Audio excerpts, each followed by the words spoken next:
남편과 그의 내연녀가 해외에서 결혼식을 올렸다. 시댁 식구 12명도 그들을 위해 함께 비행기에 올랐다. 그리고 귀국하는 날 만족스러운 표정의 남편을 기다리고 있던 것은 출입국 관리사무소 직원의 차가운 통고였다. 당신들의 주민등록이 말소 처리되었습니다. 일가족 전원에게 입국 금지 처분이 내려졌고 한국으로 돌아오는 길은 그 자리에서 얼어붙었다. 나는 인천국제공항 입국 심사구역의 유리벽에서 20m쯤 떨어진 곳에서 그 광경을 조용히 지켜보고 있었다. 공항의 안내 방송 소음과 여행 가방 바퀴가 바닥을 긁는 소리로 귀가 먹먹할 지경이었다. 그런데도 출입국 직원의 말만큼은 마치 칼날처럼 선명하게 고막을 찔러왔다. 이진우 씨, 당신의 주민등록은 거주 불명으로 말소 처리된 것으로 기록되어 있습니다. 이것은 입국 제한 통지서이니 협조해 주시기 바랍니다. 진우의 몸이 굳어지고 피가 빠져나간 듯 얼굴이 창백해지는 것이 보였다. 그의 옆에서는 시어머니인 박 여사가 명품으로 가득 찬 카트를 밀고 있었는데 화려하게 화장한 그녀의 얼굴에 금이 가는 것 같았다. 그녀는 입을 떡 벌리고 새빨간 입술을 와들와들 떨며 날카로운 목소리로 소리쳤다. 무슨 소리를 하는 거예요? 내 아들은 대기업 부장이고 성실하게 일하는 사람이라고요. 왜 입국 제한이에요? 그 뒤에 있던 10여 명의 친척들이 일제히 소란을 피우기 시작했고 고함과 욕설, 울음소리가 마치 벌집을 쑤셔놓은 듯 울려 퍼졌다. 나는 한 걸음도 움직이지 않았다. 그저 그 자리에 서서 손톱이 살을 파고들 정도로 주먹을 꽉 쥔 채 한때 평생 손을 놓지 않겠다고 맹세했던 남자가 필사적으로 출구를 찾아 허둥대는 모습을 바라보고 있었다. 이상하게도 내 가슴속은 텅 비어 기묘할 정도로 고요했다. 3개월 전만 해도 내가 이런 광경을 목격하게 될 날이 오리라고는 상상조차 하지 못했다. 그날도 오늘처럼 햇살이 부드럽게 내리쬐는 일요일 아침이었다. 나는 한강이 보이는 주상복합 아파트 발코니에 앉아 있었다. 노트북에는 디자인 설계도가 펼쳐져 있었고 옆에는 커피가 식어가고 있었다. 거실 테이블에 놓여있던 진우의 스마트폰이 진동하며 화면이 순간 번쩍였다. 잠금 화면에 표시된 카카오톡 알림은 순식간에 내 눈에 들어왔다. 진우 씨 어젯밤 정말 대단했어요. 아침인데도 아직 몸이 뜨거운 것 같아요. 마치 뒤통수에서 찬물을 뒤집어 쓴 것처럼 온몸이 얼어붙었다. 발신인은 마케팅팀의 최유나. 프로필 사진은 큰 눈에 V라인 턱, 도톰한 입술을 한 나보다 적어도 5살은 어려 보이는 여자였다. 나는 마치 조금이라도 늦으면 내 세상이 산산조각 날 것처럼 황급히 스마트폰을 뒤집어 놓았다. 진우가 욕실에서 나왔다. 허리에는 아직 수건을 두르고 있었다. 내가 그를 위해 사준 바디워시 향기가 은은하게 퍼졌다. 한때는 이 향기에 내 사람이라는 안도감을 느끼곤 했다. 그는 머리를 말리며 스마트폰을 보더니 아주 자연스럽게 집어들었다. 나는 평정을 가장하며 물었다. 요즘 회사 그렇게 바빠요? 진우는 순간 화면을 보고 미간을 찌푸렸지만 이내 표정을 풀었다. 아, 다음 주에 팀워크숍이 있어. 주말에는 못 들어올지도 몰라. 나는 밖으로 시선을 돌렸다. 막 피기 시작한 벚나무가 연분홍 꽃잎을 흩날리고 있었다. 워크숍은 어디로 가는데요? 제주도? 아직 안 정해졌어요? 그는 건성으로 대답하며 마치 서두르는 것처럼 손가락을 바쁘게 움직여 무언가를 입력하고 있었다. 옷 갈아입고 올게. 오늘 김 부장이랑 골프 약속이 있어. 그는 침실로 향했다. 나는 조용히 앉아 있었지만 심장은 격렬하게 요동치고 있었다. 문득 지난주 그의 정장을 세탁소에 맡길 때 주머니에서 제주도의 5성급 호텔 성냥갑이 떨어졌던 것이 생각났다. 그때 그는 거래처와의 식사 자리에서 받은 것뿐이라고 했고 나는 그것을 믿었다. 스스로 눈가리개를 하길 원하는 바보처럼 믿어버렸던 것이다. 나는 스마트폰을 들고 카카오톡을 열어 마케팅팀 최유나라는 이름을 찾아냈다. 남의 SNS를 엿보는 취미는 없었지만 그날은 무언가에 이끌리듯 그녀의 개인 페이지를 눌렀다. 몇 개의 게시물을 스크롤하자 해변에서 찍은 셀카가 있었다. 배경에는 야자수와 하얀 모래사장, 그리고 유명 리조트 특유의 목재 간판이 보였다. 그녀가 덧붙인 글은 사랑하는 사람과의 주말 게러웨이였다. 침실에서 옷걸이가 부딪히는 금속성 소리와 옷장문이 열리고 닫히는 소리가 들려왔다. 그때 내 머릿속에 하나의 의문이 선명하게 떠올랐다.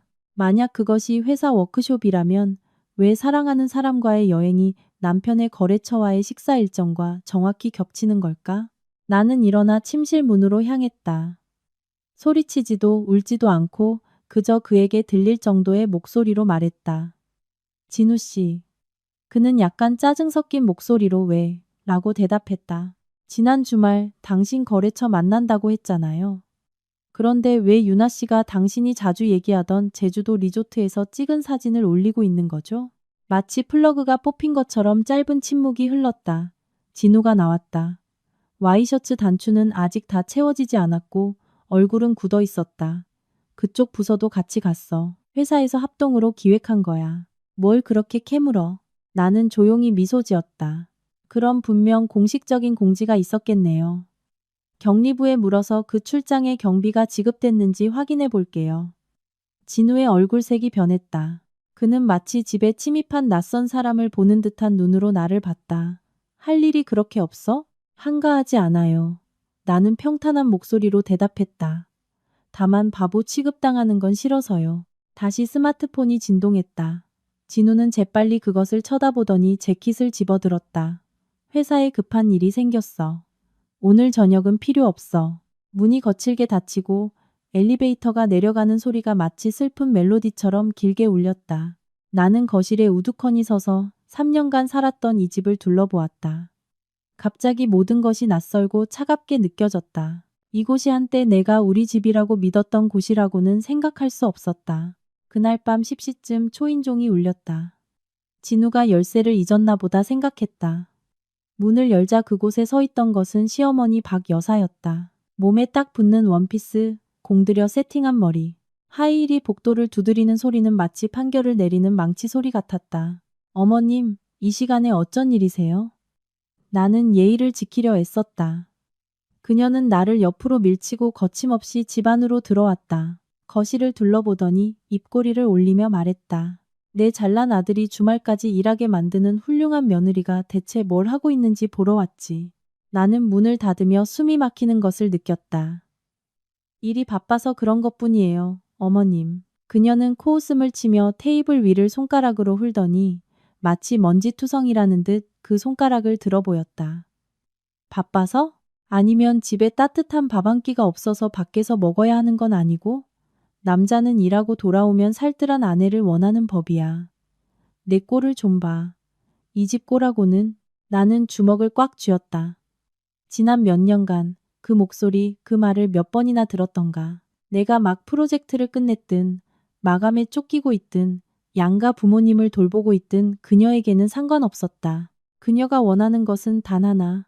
내가 아내의 역할을 완수하는 것이었다. 그녀는 소파에 앉아 명품 가방에서 작은 벨벳 상자를 꺼내 내 앞에 내밀었다. 이건 내 손주 주려고 준비한 거야. 그녀는 거기서 말을 끊고 마치 죄인을 보듯 내 아랫배를 뚫어지게 쳐다봤다. 나는 침을 삼켰다. 결혼 5년 아이가 생기지 않는 것은 내 목을 조르는 족쇄였다.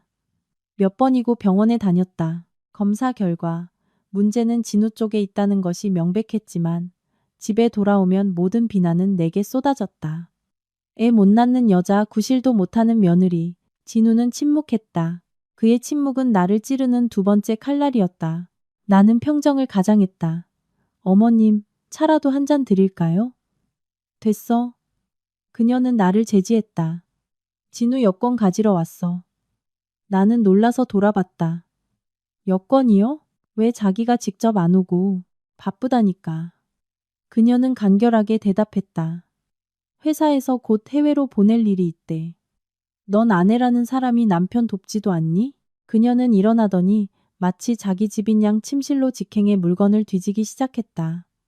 나는 뒤따라가며 심장이 세차게 뛰는 것을 느꼈다. 진우는 서재 금고 비밀번호는 자기만 안다고 했었다. 하지만 박 여사는 익숙한 듯 숫자를 누르고 금고를 열더니 안에서 여권을 꺼내 가방에 넣었다. 나는 내 목소리가 갈라지는 것을 느꼈다. 비밀번호를. 어미인 내가 내 아들 생일을 모를까봐? 그녀는 돌아섰고 그 눈은 얼음처럼 차가웠다. 너는 아내로서의 의무나 신경 써. 한가하게 남편 스마트폰이나 엿보고 동료나 친구들 뒷조사나 하고 다니지 말고. 그녀는 집을 나섰지만 독한 향수 냄새만이 뒤에 남았다. 나는 방 한가운데에 서서 등골을 타고 한 가지 생각이 스쳐 지나갔다. 만약 그녀가 이렇게 자연스럽게 금고를 열고 여권을 가져갈 수 있다면 이 결혼에서 나는 대체 무엇이었을까? 그날 밤 진우는 돌아오지 않았다. 새벽 3시 그에게서 메시지가 왔다. 급한 출장 생겼어. 다음 주에 돌아갈게. 나는 화면이 어두워질 때까지 그저 그것을 바라보고 있었다. 어둠 속에서 차갑고 축축한 뺨을 만졌다. 어느새 나는 울고 있었다. 하지만 나를 가장 두렵게 한 것은 눈물이 아니었다. 그것은 마치 이글거리는 불씨처럼 머릿속에서 조용히 커져가는 냉정함이었다. 나는 일어나 노트북을 열었다. 공동명의 계좌의 명세서, 지출 내역, 의심스러운 영수증 등 그동안 당연하다고 생각했던 것들을 하나하나 다시 살펴보기 시작했다. 호텔 성냥갑을 떠올렸다. 유나의 이름을 꺼냈을 때의 진우의 눈빛을 떠올렸다. 박 여사가 마치 연습이라도 한 듯 재빨리 여권을 꺼내던 손놀림을 떠올렸다. 냉장고 작동 소리만 들릴 정도로 고요한 방에서 나는 한 가지를 깨달았다. 이것은 단순한 바람이 아니다. 하나의 계획인 것이다. 그리고 만약 내가 이대로 살뜰한 아내를 연기한다면 나는 내 인생에서 쫓겨나게 될 것이다. 무일푼으로 입을 다물고 남편 하나 간수 못한 여자라는 낙인이 찍힌 채로 나는 계좌 명세서를 바라보고 그리고 동이 트기 시작하는 창밖을 보았다. 나는 나 자신에게 마치 어딘가에 못을 박듯 천천히 한마디 한마디 되뇌었다. 더는 침묵하지 않겠다. 그리고 그때 나는 어떤 희생을 치르더라도 진실을 파헤쳐야 한다고 결심했다. 그날 밤은 한숨도 자지 못했다.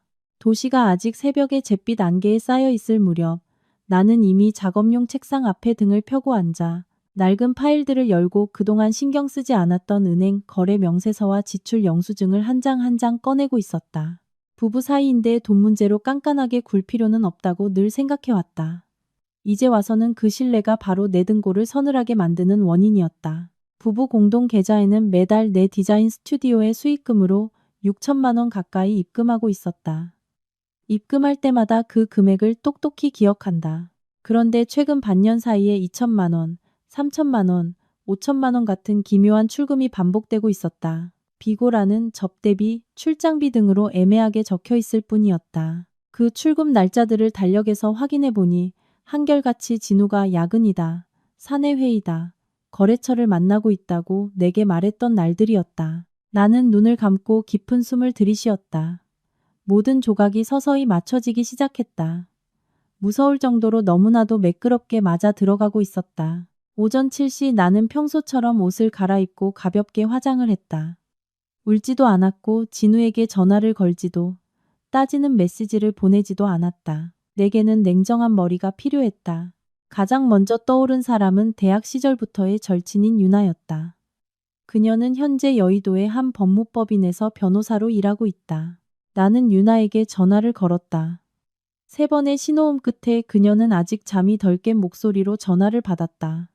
무슨 일이야? 이 아침부터? 유나야, 만나서 얘기 좀 해야겠어. 급하게.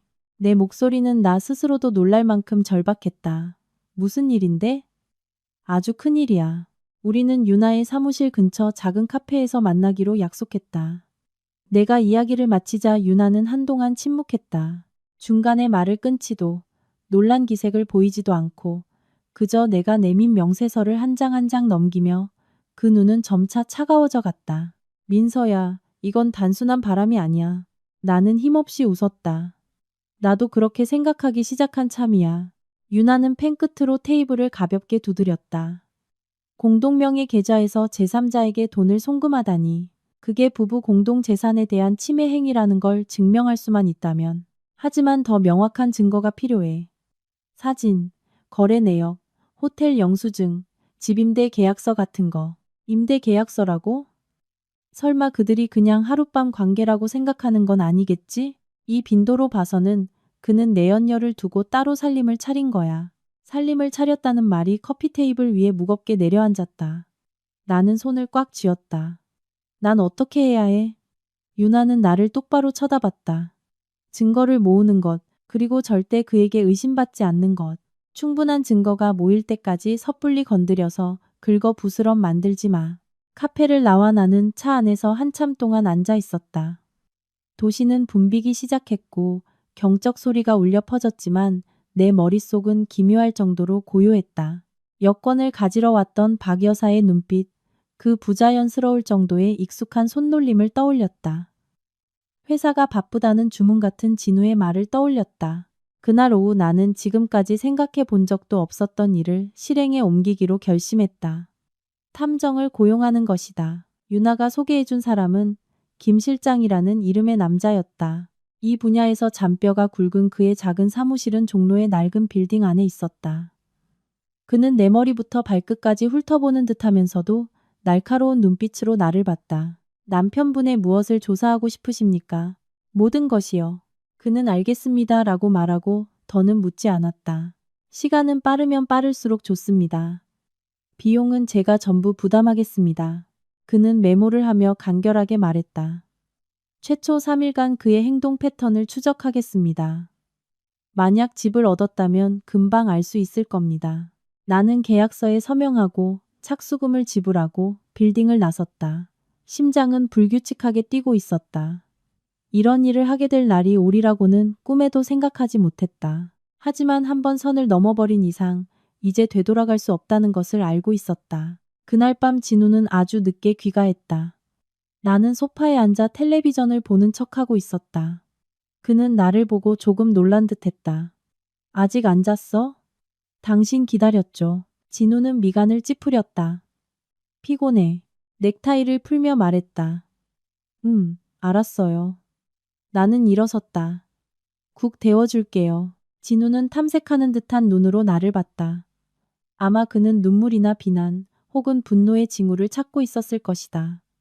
하지만 나는 그에게 아무것도 주지 않았다. 나는 완벽할 정도로 평소처럼 행동했다. 식사 중에 진우는 회사 이야기, 앞으로의 계획, 그리고 장기간 해외에 갈지도 모른다는 이야기를 했다. 나는 귀를 기울이며 때때로 적절한 관심을 보이는 질문을 했다. 마음속으로는 그의 말 하나하나에 거짓말이라는 딱지를 붙이고 있었다. 그날 밤 진우는 금방 잠이 들었다. 나는 옆에 누워 눈을 뜬 채 한때 내 세상의 전부였던 남자의 규칙적인 숨소리를 듣고 있었다. 우스워졌다. 그는 내가 지금도 예전처럼 순진하고 믿기 쉽고 속이기 쉬운 아내라고 믿고 있기에 이렇게나 평온하게 잠들 수 있는 것이다. 이틀 후 사무실에 있는데 스마트폰이 진동했다. 김 실장이었다. 사모님, 사진 몇 장 보내드렸습니다. 확인해 보시죠. 나는 방문을 닫고 이메일을 열었다. 화면에 비친 사진에 심장이 조여왔다.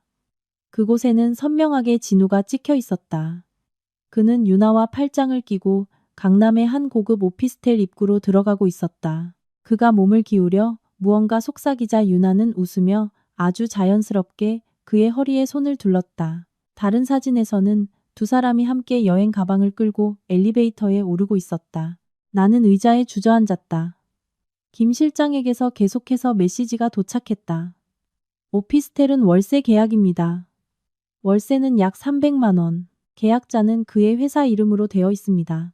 300만 원. 나는 계산했다. 그것은 내가 한 달 내내 프로젝트에 매달려 버는 금액이다. 밤에 유나를 만나 사진을 보여줬다. 유나는 한숨을 쉬었다. 예상했던 대로네. 민서야, 각오 단단히 해. 이건 아직 시작에 불과해. 아직 뭐가 더 있다는 거야? 유나는 나를 보며 천천히 말했다. 돈, 재산, 그리고 그의 가족. 내 시어머니는 보통 사람이 아니야. 그 말에 나는 박 여사의 눈빛을 떠올렸다. 온몸이 떨렸다. 그날 밤 진우가 샤워를 하는 틈을 타 나는 그의 스마트폰을 몰래 열었다.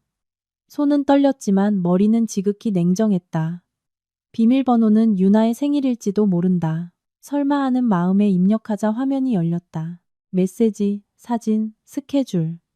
모든 것을 읽을 시간은 없었지만 한 채팅의 중요한 부분만 사진으로 찍었다. 진우가 유나에게 보낸 메시지였다. 조금만 기다려. 곧 전부 정리될 거야. 어머니도 찬성하셨어. 나는 스마트폰을 원래 자리에 돌려놓았다. 심장은 드럼처럼 울리고 있었다.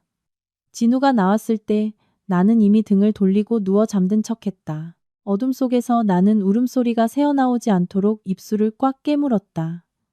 아픔 때문이 아니었다. 이 배신이 더는 두 사람만의 문제가 아니라는 사실 때문이었다. 그것은 그의 가족 전체가 동의한 음모인 것이다. 나는 천장을 바라봤다. 머릿속에는 오직 한 가지 생각뿐이었다. 만약 그들이 나를 이 인생에서 몰아내기 위한 길을 준비하고 있다면 나 또한 나 자신을 위한 탈출구를 준비해야 한다. 그리고 그 탈출구는 패배여서는 안 된다. 그 메시지를 본밤부터 내게 돌아갈 길은 없다는 것을 깨달았다. 하지만 무엇보다 힘들었던 것은 진우의 배신 그 자체가 아니라 가족 전체가 조용히 나를 배제하려 하고 있다는 감각이었다. 마치 이 결혼에서 내가 존재하지 않았던 것처럼 나는 더는 울지 않았다. 지금의 내게 눈물은 사치품이자 쓸모없는 감정의 소모품이다. 내게 필요한 것은 냉정함이었다. 그 후의 나날들, 나는 두 개의 인생을 동시에 살았다. 낮에는 선량한 아내를 연기하며 출근하고 제 시간에 집에 돌아와 진우에게 적당한 관심을 보였다. 밤이 되면 나는 증거 조각을 모으는 탐정이 되었다. 한때 내가 손에 쥐게 될 것이라고는 꿈에도 생각하지 못했던 흔적들을. 김 실장은 정기적으로 보고서를 보내왔다. 진우의 스케줄은 거의 고정되어 있었다. 아침에는 회사로, 저녁 늦게 강남의 오피스텔로 향해 그곳에서 자정 가까이 머물다가 귀가하거나 혹은 회사에 남는다고 거짓말을 했다. 유나는 그 시간대에 대부분에 등장했다. 두 사람이 함께 마트에서 생필품을 사는 사진도 있었다. 그 모습은 마치 진짜 부부 같았다. 나는 그 사진들을 오랫동안 바라보았다. 질투하기 위해서가 아니라 나 자신에게 되뇌기 위해서였다. 이 남자는 적어도 마음속에서는 더는 내 것이 아니라고. 어느 날 밤 진우가 샤워를 하는 동안 나는 그의 서재를 정리하는 척했다.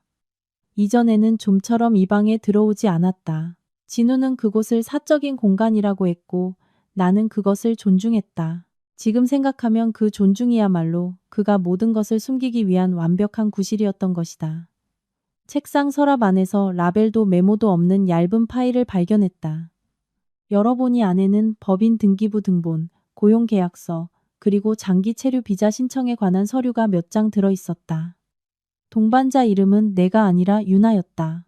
내 손이 떨렸다. 그때 스마트폰이 울렸다. 유나에게서 온 메시지였다. 괜찮아? 방금 생각났는데 혹시 그 사람들 해외 투자 이민 준비하는 거 아냐? 나는 단 한마디만 답장했다. 그 여자 비자 신청 서류를 찾았어. 전화기 너머로 몇 초간의 침묵이 흐르더니 곧바로 유나에게서 전화가 걸려왔다. 민서야, 잘 들어.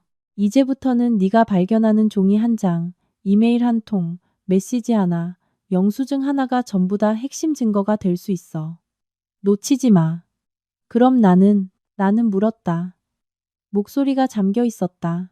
너는 우선 너 자신을 지켜야 해. 그날 밤 나는 잠들지 못했다. 노트북을 열어 지금까지 모은 모든 사진, 자료, 메시지를 백업하고 두 개의 다른 하드 드라이브에 저장했다. 비밀번호를 설정하고 하나는 스튜디오에, 다른 하나는 유나에게 맡겼다. 나는 더는 운을 하늘에 맡기지 않았다. 이틀 후 시어머니가 또 나타났다. 이번에는 노크도 없이 예비 열쇠로 멋대로 들어왔다. 나는 부엌에 서 있었는데 익숙한 하이힐 소리에 놀랐다. 집에 있었네. 네. 그녀는 소파에 앉아 핸드백을 테이블에 놓았다. 그 눈은 면도날처럼 날카로웠다. 다음 주에 집안에 일이 생겨서 진우가 한동안 해외에 가 있을 거야. 준비해둬. 나는 돌아보며 그녀를 똑바로 쳐다봤다. 회사 일로 가시는 건가요? 아니면 개인적인 일로요, 어머님? 그녀는 순간 말문이 막혔지만 이내 미소를 되찾았다. 뭘 그렇게 이것저것 물어. 여자는 집안일이나 잘하면 되는 거야. 나는 이를 악물었다. 여쭤본 건 제 여권도 금고 안에 있기 때문이에요. 만약 가족 여행이라면 저도 준비가 필요할 것 같아서요. 그녀의 입술에서 미소가 사라졌다. 그녀는 나를 뚫어지게 쳐다보며 필요 없어 턴나고 얼음처럼 차가운 목소리로 쏘아붙였다. 나는 이해했다. 그들의 계획 속에 나는 존재하지 않는 것이다. 그날 밤 진우는 아주 늦게 돌아왔다. 나는 거실에서 그를 기다리고 있었다. 그가 가방을 내려놓는 순간 나는 평온한 목소리로 말했다. 해외에 오래 있을 거예요? 진우는 놀란 듯 했지만 곧 평정을 되찾았다. 프로젝트가 있어. 왜 물어? 어머님께 들었어요. 진우는 몇 초간 침묵했다. 아, 시찰이야. 당신은 집에 있으면서 양가 부모님 잘 챙겨줘. 누구랑 가는데요? 진우는 미간을 찌푸렸다. 민서야, 오늘 대체 왜 이래? 나는 그의 눈을 똑바로 쳐다봤다. 그냥 내가 어디에 서 있는지 알고 싶을 뿐이에요. 진우는 크게 숨을 쉬었고 목소리에 짜증이 섞이기 시작했다. 생각이 너무 많아. 일 크게 만들지 마. 나는 더 이상 아무 말도 하지 않았다. 한마디라도 더 입에 담으면 모든 것이 깨져버릴 것을 알았고 지금 깨질 준비는 되어 있지 않았다. 그날 이후 나는 더 적극적으로 행동하기 시작했다. 소유한 재산 서류를 전부 재확인했다. 지금 살고 있는 아파트는 시어머니 명의, 차는 회사 명의, 그리고 가장 큰 예금 계좌는 진우가 투자했다고 말했던 것이었다. 나는 씁쓸하게 웃었다. 부부라는 두 글자를 믿고 제대로 읽지도 않고 서명해버린 서류가 너무나도 많았다. 유나는 그녀가 아는 변호사에게 나를 소개해 주었다. 우리는 눈에 띄지 않는 작은 사무실에 앉아 있었다. 중년의 남자 변호사는 내 이야기를 듣고 사진과 명세서를 넘기며 천천히 말했다. 사모님의 경우 부부 공동 재산을 제3자를 위해 사용했다는 것이 증명되면 이혼 시 유리하게 작용합니다. 하지만 인내가 필요합니다. 그들이 모든 것을 처분해 버리기 전에 움직여야 합니다. 남편과 직접 이야기해야 할까요? 아직입니다. 변호사는 고개를 저었다. 칼을 뽑을 준비가 되지 않은 상태에서 상대에게 칼을 가지고 있다는 것을 알려서는 안 됩니다. 돌아오는 길, 나는 아주 천천히 차를 몰았다. 도시에는 불빛이 켜지고 사람들이 바쁘게 오가고 있었다. 문득 그 속에서 내가 아주 작은 존재로 느껴졌다. 하지만 바로 그때 다른 감정이 솟아올랐다. 나는 더는 외롭지 않다. 내게는 진실이 있고 증거가 있고 그리고 등을 밀어주는 사람이 있다. 그날 밤 나는 김 실장이 보내온 사진을 다시 열었다. 처음 봤을 때와 같은 아픔은 없었다. 대신 무서울 정도의 차가움이 마음을 차지했다. 나는 최악의 시나리오를 생각하기 시작했다. 이혼, 무일푼, 그리고 쫓겨남. 그리고 자문했다. 그것을 받아들일 수 있는가? 대답은 아니오였다. 만약 그들이 자신들을 위한 길을 준비했다면 나도 나 자신을 위한 길을 그려야 한다. 나는 울부짖거나 막장 드라마를 찍거나 다른 사람의 동정을 구하는 짓은 하지 않을 것이다. 나는 그저 모든 것이 충분히 무르익을 때까지 잠시 침묵할 것이다. 이 이야기를 듣고 계시는 여러분께 한 가지만 부탁드립니다. 괜찮으시다면 좋아요와 구독으로 저를 응원해 주시지 않겠습니까? 이 이야기를 듣는 모든 분께 많은 건강과 평온이 깃들기를 진심으로 기원합니다. 그것은 저 자신을 향한 메시지이기도 했다. 이 이야기가 어디로 향하든 나는 앞으로 나아갈 힘을 가져야만 한다. 나는 당분간 침묵하기로 했다. 그것은 약해서가 아니라 눈앞에 있는 사람들의 진짜 얼굴을 더 똑똑히 보기 위해서였다. 그 침묵은 거울 같았다. 내가 반응하지 않자 그들은 그동안 교묘하게 숨겨왔던 본성을 드러내기 시작했다. 진우는 아침 일찍 나가 밤늦게 돌아오는 일이 더욱 잦아졌다. 어떤 때는 이틀 동안 집에 들어오지 않고 일이 바쁘다는 짧은 메시지만 보내왔다. 나는 아무것도 묻지 않고 그저 날짜를 기록하고 메시지를 저장하고 스크린샷을 찍었다. 나는 모든 것을 그림자처럼 조용히 진행했다. 김 실장은 조사를 계속했다. 어느 무더운 오후 그가 새로운 사진 묶음을 보내왔다. 이번에는 강남의 오피스텔이 아니라 부동산 중개업소 사무실이었다. 진우와 유나가 중년 남자와 마주 앉아 있었고 테이블 위에는 도면과 계약서가 펼쳐져 있었다. 김 실장의 메시지에는 그들은 경기도에서 땅을 찾고 있는 것 같습니다. 차명으로 할 가능성이 있습니다. 라고 적혀 있었다. 나는 메시지를 읽으며 손이 차가워지는 것을 느꼈다. 경기도, 도심에서 가까운 외곽 지역. 땅값은 상승 추세에 있고 자산을 숨기기에는 안성맞춤인 곳이다. 시어머니가 그토록 자신만만했던 이유가 문득 이해됐다. 이것은 더는 두 연인의 개인적인 문제가 아닌 것이다. 그날 저녁 시어머니에게서 전화가 왔다. 그 목소리는 부자연스러울 정도로 상냥했다. 예, 이번 주말에 우리 집에 식사하러 오지 않으련? 네, 할 얘기가 있어서 말이야. 나는 전화를 끊고 가슴에 불길한 예감이 퍼졌다. 식사 자리는 경기도에 있는 익숙한 집에서 열렸다. 식탁에는 진수성찬이 차려져 있었지만 공기는 무거웠다. 박 여사가 상석에, 진우가 그 오른쪽에, 그리고 나는 맞은편에 앉았다. 처음 10분간 아무도 입을 열지 않았다. 마침내 박 여사가 젓가락을 놓고 나를 봤다. 예, 솔직히 말해서 너랑 진우가 결혼한 지 이제 5년이 됐잖니? 네, 이 집의 돈도 지위도 어느 하나 부족한 게 없어. 부족한 건 대를 이을 자식뿐이야. 나는 주먹을 쥐어 손톱이 살을 파고드는 것을 느꼈다. 진우도 압박을 느끼고 있다는 건 알 거 아냐. 남자에게는 자식이 필요한 법이야. 그녀는 진우를 쳐다보며 너는 남편을 이해해줘야지 라고 말했다. 나는 고개를 들어 그녀를 똑바로 쳐다봤다. 어머님, 만약 아이 이야기를 하고 싶으시다면 확실히 하죠. 진우가 미간을 찌푸렸다. 민서야, 나는 그를 쳐다보지 않았다. 저와 진우 씨는 병원에서 검사를 받았습니다. 그 결과가 어땠는지 어머님도 아실 텐데요. 박 여사는 테이블을 강하게 내리쳤다. 됐다. 그녀는 일어섰고 그 목소리는 얼음처럼 차가웠다. 어쨌든 너는 며느리야. 남편 곤란하게 하는 짓은 하지 마. 나는 문득 웃음이 터져 나왔다. 내 웃음소리에 두 사람은 놀라서 굳어졌다. 제가 언제 그 사람을 곤란하게 했나요? 진우가 벌떡 일어섰다. 이제 그만 좀 해. 나는 그를 봤다. 처음으로 눈을 피하지 않고. 당신 해외에 얼마나 있을 거예요?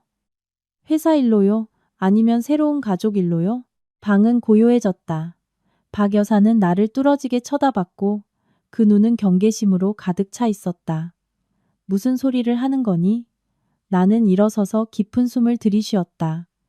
그저 앞으로 여러분의 계획 속에서 제가 어느 위치에 있는지 알고 싶을 뿐입니다. 진우는 으르렁거리듯 말했다.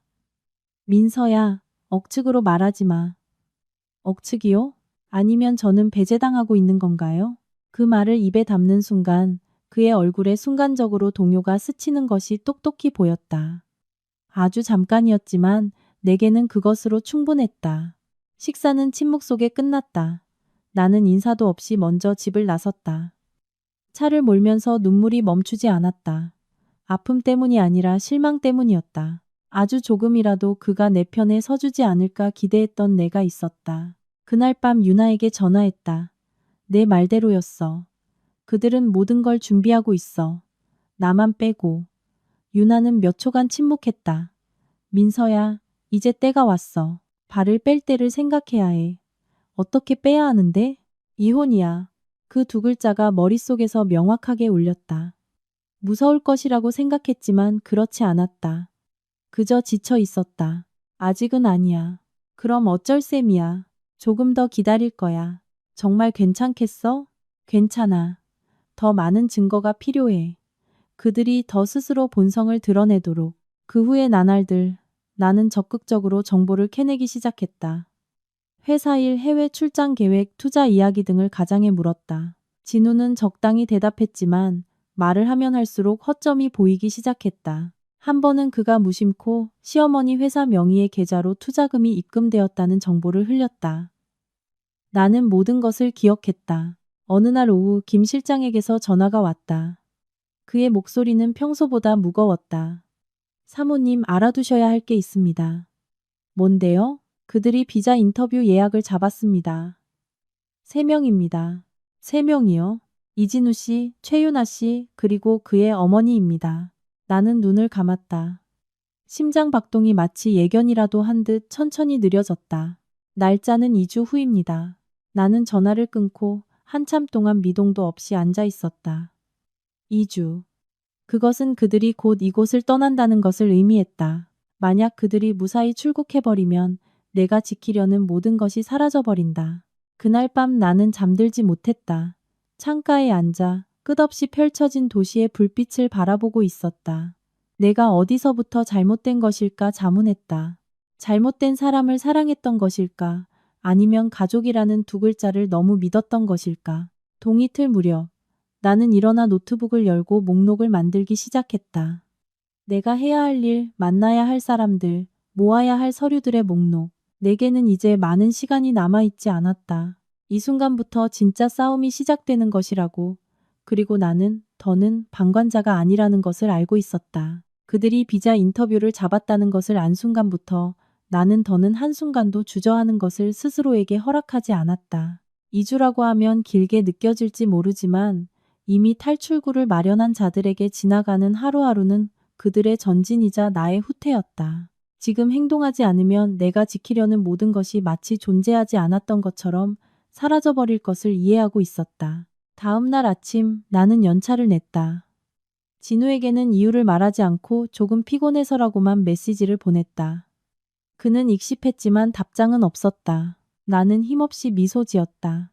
이전이라면 이 무관심에 상처받았겠지만 지금의 내게는 그것이 나를 더 냉정하게 만들 뿐이었다. 가장 먼저 향한 곳은 은행이었다. 과거 3년간의 공동계좌 전체 거래 내역을 인쇄해달라고 요청했다. 직원은 조금 망설이는 기색으로 말했다. 두 분 공동의 서명이 필요합니다. 저는 이 계좌의 공동 명의자입니다. 네, 하지만 나는 숨을 들이쉬고 평온한 목소리로 말을 이었다. 계좌 개설 당시의 계약서를 다시 한번 확인해 주시겠어요? 몇 분 후 상사와 상의한 그들은 명세서 제공에 동의했다. 나는 두툼한 종이 묶음을 손에 들고 그 무게를 느꼈다. 거기에 적힌 숫자 하나하나는 더는 돈이 아니라 증거였다. 은행을 나와 나는 내 스튜디오로 직행했다. 금고를 열어 낡은 계약서, 과거에 진행했던 프로젝트 자료, 그리고 공동 계좌에 입금했던 금액의 기록을 꺼냈다. 내가 증명해야 할 것은 하나. 나는 기생충이 아니라는 것. 이 재산에는 나의 땀과 노력이 스며들어 있다는 것이다. 점심 무렵 유나를 만났다. 그녀는 법무법인의 작은 회의실에서 기다리고 있었다. 테이블 위에는 내가 지난밤 보낸 서류 묶음이 놓여 있었다. 유나는 한 장 한 장 넘기며 고개를 끄덕였다. 민서야, 잘했어. 이걸로 공동재산이 목적 외로 사용되었다는 걸 증명하기에는 충분해. 그들이 해외로 가려는 건 만약 자산을 은닉하려는 징후가 확인되면 긴급 보전 조치를 신청할 수 있어. 하지만 신중하게 움직여야 해. 너무 빠르면 그들에게 경계심을 줄 수 있어. 나한테는 이제 시간이 없어. 그렇다면 한 방에 끝내야 해. 그 말은 돌아오는 길 내내 내 머리에서 떠나지 않았다. 한 방에 끝낸다. 그것은 즉 실패는 용납되지 않는다는 것이다. 그날 오후 김 실장에게서 새로운 자료가 도착했다. 이번에는 경기도 땅의 매매 예약 계약서 사본이었다. 명의인은 시어머니의 먼 친척으로 되어 있었다. 계약금 액수는 15억 원. 송금된 날짜는 진우의 회사 계좌에서 거액이 출금된 날과 일치했다. 나는 그 숫자를 뚫어지게 쳐다봤다. 15억 원. 내가 생활비를 공동계좌에 정기적으로 입금하는 동안 그들은 몰래 거액을 조금씩 빼내 내가 전혀 모르는 자산으로 바꾸고 있었던 것이다. 저녁, 진우는 평소보다 일찍 귀가했다. 그는 기분이 좋은 모습으로 음식까지 사왔다. 오늘 당신 좋아하는 거 사왔어. 테이블 위에 봉투를 보니 그 익숙한 냄새에 가슴이 조여왔다. 신혼 초, 그가 항상 내 취향을 기억해주던 날들을 떠올렸다. 하지만 그 기억은 이제 벗겨진 낡은 페인트 같았다. 고마워요. 우리는 침묵 속에서 저녁을 먹었다. 설거지가 끝나자 진우가 입을 열었다. 다음 주에 해외에가 알고 있어요. 어머니한테 들었어? 네. 한 달 정도 걸릴 거야. 나는 소파에 앉아 글을 봤다. 가기 전에 저한테 해줄 말은 없어요? 진우는 내 시선을 피했다. 생각이 너무 많아. 그냥 일하러 가는 거고 별일 없어. 나는 희미하게 웃었다. 그렇군요. 아마 제가 너무 한가한가 봐요. 그 말에 그는 노골적으로 불쾌한 표정을 지었다.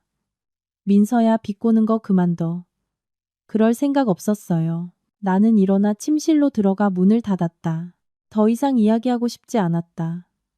지금의 어떤 말도 내 계획을 망칠 가능성이 있었기 때문이다. 그날 밤 나는 침대에 앉아 노트북을 열고 서류를 작성하기 시작했다.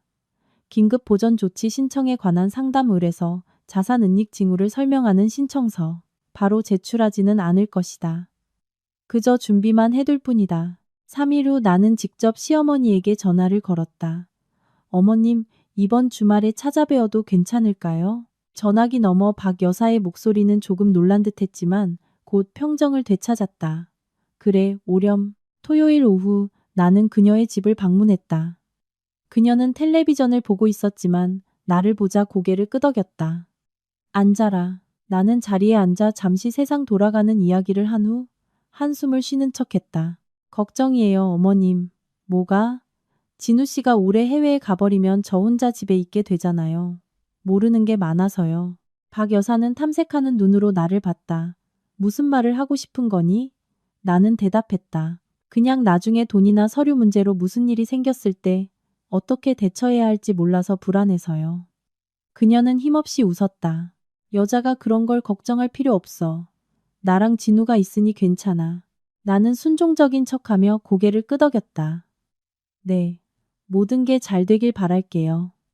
대화는 금방 끝났지만 내게는 그것으로 충분했다. 박 여사의 자신감은 근거 없는 것이 아니다. 그녀는 내가 아무것도 모르고 아무것도 할 수 없다고 확신하고 있는 것이다. 돌아오는 길, 나는 한 가지를 깨달았다. 때때로 상대가 강한 것은 그들이 똑똑해서가 아니라 그들이 당신을 약하다고 생각하기 때문이다. 그리고 그 착각이야말로 그들의 가장 큰 약점인 것이다. 그날 밤 유나에게 전화했다. 준비됐어. 무슨 준비? 첫걸음을 뗄 준비. 유나는 몇 초간 침묵했다가 천천히 말했다. 그렇다면 이제부터는 한 걸음 한 걸음 정확하게 움직여야 해. 나는 전화를 끊고 창밖을 봤다. 도시는 여전히 밝고 시끄러웠다. 하지만 내 마음은 변해 있었다. 나는 더는 지켜보기만 하는 사람이 아니다. 나는 이 체스판에 말을 놓았다. 그리고 결과가 나올 때까지 이 판에서 내려올 생각이 없다. 나는 진우가 가장 바쁘고 방심하고 있을 시기를 골라 첫 수를 두었다. 모든 것이 자신의 통제하에 있다고 믿는 사람은 사소한 것을 놓치기 쉽다. 그리고 그 사소한 것이야말로 진실이 가장 선명하게 모습을 드러내는 곳이었다. 그날 아침 나는 평소보다 일찍 일어났다. 아침 식사를 준비하고 커피를 내리고 평소처럼 테이블에 차렸다. 진우는 놀란 모습으로 나왔다. 웬일이야? 일찍 일어났네. 네, 할 얘기가 좀 있어서요. 진우는 순간 긴장했지만 그래도 자리에 앉았다. 뭔데? 나는 그의 앞에 커피잔을 놓으며 온화한 목소리로 말했다. 당신이 해외에 가기 전에 돈에 관한 서류를 다시 한번 정리해둬야 할 것 같아요. 제가 집에 있는 동안 무슨 일이 생겼을 때 어떻게 대처해야 할지 알아두고 싶어서요. 진우는 커피를 한 모금 마시고 눈을 내리깔았다. 정리할 만한 건 아무것도 없어. 그냥 확실히 해두고 싶을 뿐이에요. 그는 컵을 내려놓고 약간 미간을 찌푸렸다. 민서야, 날 못 믿는 거야? 나는 그를 똑바로 쳐다보며 아주 옅은 미소를 지었다. 믿어요. 하지만 믿는 것과 명확하게 하는 건 다른 문제잖아요. 우리 사이의 공기는 눈에 띄게 팽팽해졌다. 결국 진우는 일어나서 나중에 얘기하자 이제 시간 다 됐어라고 말하며 황급히 집을 나섰다. 나는 그의 뒷모습을 보며 심장은 규칙적으로 뛰었지만 마음속으로는 이미 준비가 되어 있었다. 이 도망치는 듯한 반응은 예상대로였다. 곧바로 유나에게 전화했다. 그가 피했어. 당연하지. 유나가 대답했다. 너는 계속해서 관심 있는 척하며 투명성을 요구해. 협박하면 안 돼. 전화를 끊고 노트북을 열었다. 나는 가족의 재정에 관여하는 사람으로서 진우의 회사 경리부에 정식 이메일을 보냈다. 최근 출장 경비에 대해 문의하는 내용이었다. 이메일은 매우 정중한 말로 쓰였고 공격적인 요소는 없었으며 그저 정보를 요청할 뿐이었다. 이 이메일에 직접적인 답장은 오지 않을 것을 알고 있었다. 하지만 이것이 파문을 일으킬 것은 확실했다. 오후에 진우에게서 전화가 왔다. 그의 목소리는 더는 평소와 같은 침착함을 유지하지 못했다. 왜 회사에 이메일을 보냈어? 그냥 질문했을 뿐인데요. 나는 놀란 척했다. 무슨 문제라도 있었어요? 회사 경비는 우리 집 가게에도 관련 있잖아요. 전화기 너머로 몇 초간의 침묵이 흘렀다. 민서야, 문제 복잡하게 만들지 마. 복잡하게 하는 거 아니에요. 이해하려고 하는 것뿐이에요. 나는 그가 무슨 말을 하기 전에 전화를 끊었다. 손은 조금 떨렸지만 내가 그의 급소를 건드렸다는 것을 알고 있었다. 그날 밤 시어머니에게서 전화가 왔다. 얘, 대체 무슨 짓을 한 거니? 진우가 화가 많이 났어. 그이가 멀리 가기 전에 서류 문제를 몇 가지 여쭤봤을 뿐이에요. 나는 심호흡하며 대답했다. 여자가 뭘 그렇게 알려고 들어. 그녀의 목소리는 거칠어졌다. 아무것도 요구하지 않았어요, 어머님. 그럼 남자 일에 참견하지 마. 나는 침묵했다. 이 침묵은 그녀를 더욱 짜증나게 했다. 듣고 있어? 네. 나는 전화를 끊었다. 마음은 차갑게 식어 있었다. 그들이 반응하기 시작했다는 것은 내가 적중했다는 뜻이다. 다음 날 김 실장에게서 새로운 정보가 도착했다. 사모님, 그들이 추가로 송금한 흔적이 있습니다. 얼마나요? 약 8억 원입니다. 3번에 나눠서. 나는 눈을 감았다. 언제요? 최근 이틀 사이의 일입니다. 나는 이 정보를 즉시 유나에게 전달했다. 10분도 채 되지 않아 유나에게서 전화가 걸려왔다. 민서야, 이제 충분해. 다음 단계로 넘어갈 수 있어. 다음은 이혼을 전제로 한 재산은닉 혐의를 이유로 일부 계좌를 가압류하도록 신청하는 거야. 이혼이라는 두 글자가 다시 머리에 울렸다. 이번에는 더는 망설임이 없었다. 오후에 나는 법률사무소에서 첫 번째 일련의 서류에 서명했다. 내 서명은 확고했다. 펜을 놓았을 때 내가 이 체스판을 새로운 단계로 진입시켰다는 것을 알고 있었다. 돌아오는 길에 진우에게서 메시지가 왔다. 도대체 네가 뭔데? 나는 화면을 한참 동안 바라보다가 답장했다. 내 몫을 지키는 것뿐이야. 잠시 후 그에게서 여러 번 전화가 걸려왔다. 나는 받지 않았다. 그가 내게 단 한 번도 설명해주지 않았던 이상 나도 설명할 의무는 없다. 그날 밤 진우는 아주 늦게 귀가했다. 그는 거실로 들어오자마자 긴장으로 굳어진 얼굴로 말했다. 민서야, 너 어디까지 일을 크게 만들 셈이야? 나는 일어나 그와 마주섰다. 얘기하고 싶으면 확실하게 해요. 이제 애매한 건 지긋지긋해요. 이혼할 셈이야? 나는 그를 바라보며 기묘할 정도로 차분했다. 만약 그렇다고 하면 당신은 어떻게 할 건데요? 진우는 침묵했다. 그 침묵이야말로 대답이었다. 그는 등을 돌려 테이블 위에 열쇠를 던졌다. 너 변했구나. 아니요, 나는 슬프게 웃었다. 그냥 더는 눈 감아주지 않을 뿐이에요. 그날 밤 나는 혼자 침실에 앉아 있었다. 밖에서는 차가 달리는 소리가 들리고 생활은 계속되고 있었다. 오늘부터 나는 더는 수동적으로 칼날을 기다리는 사람이 아니라는 것을 알고 있었다. 나는 말을 움직였다. 그리고 결과가 어떻든 후회는 하지 않을 것이다.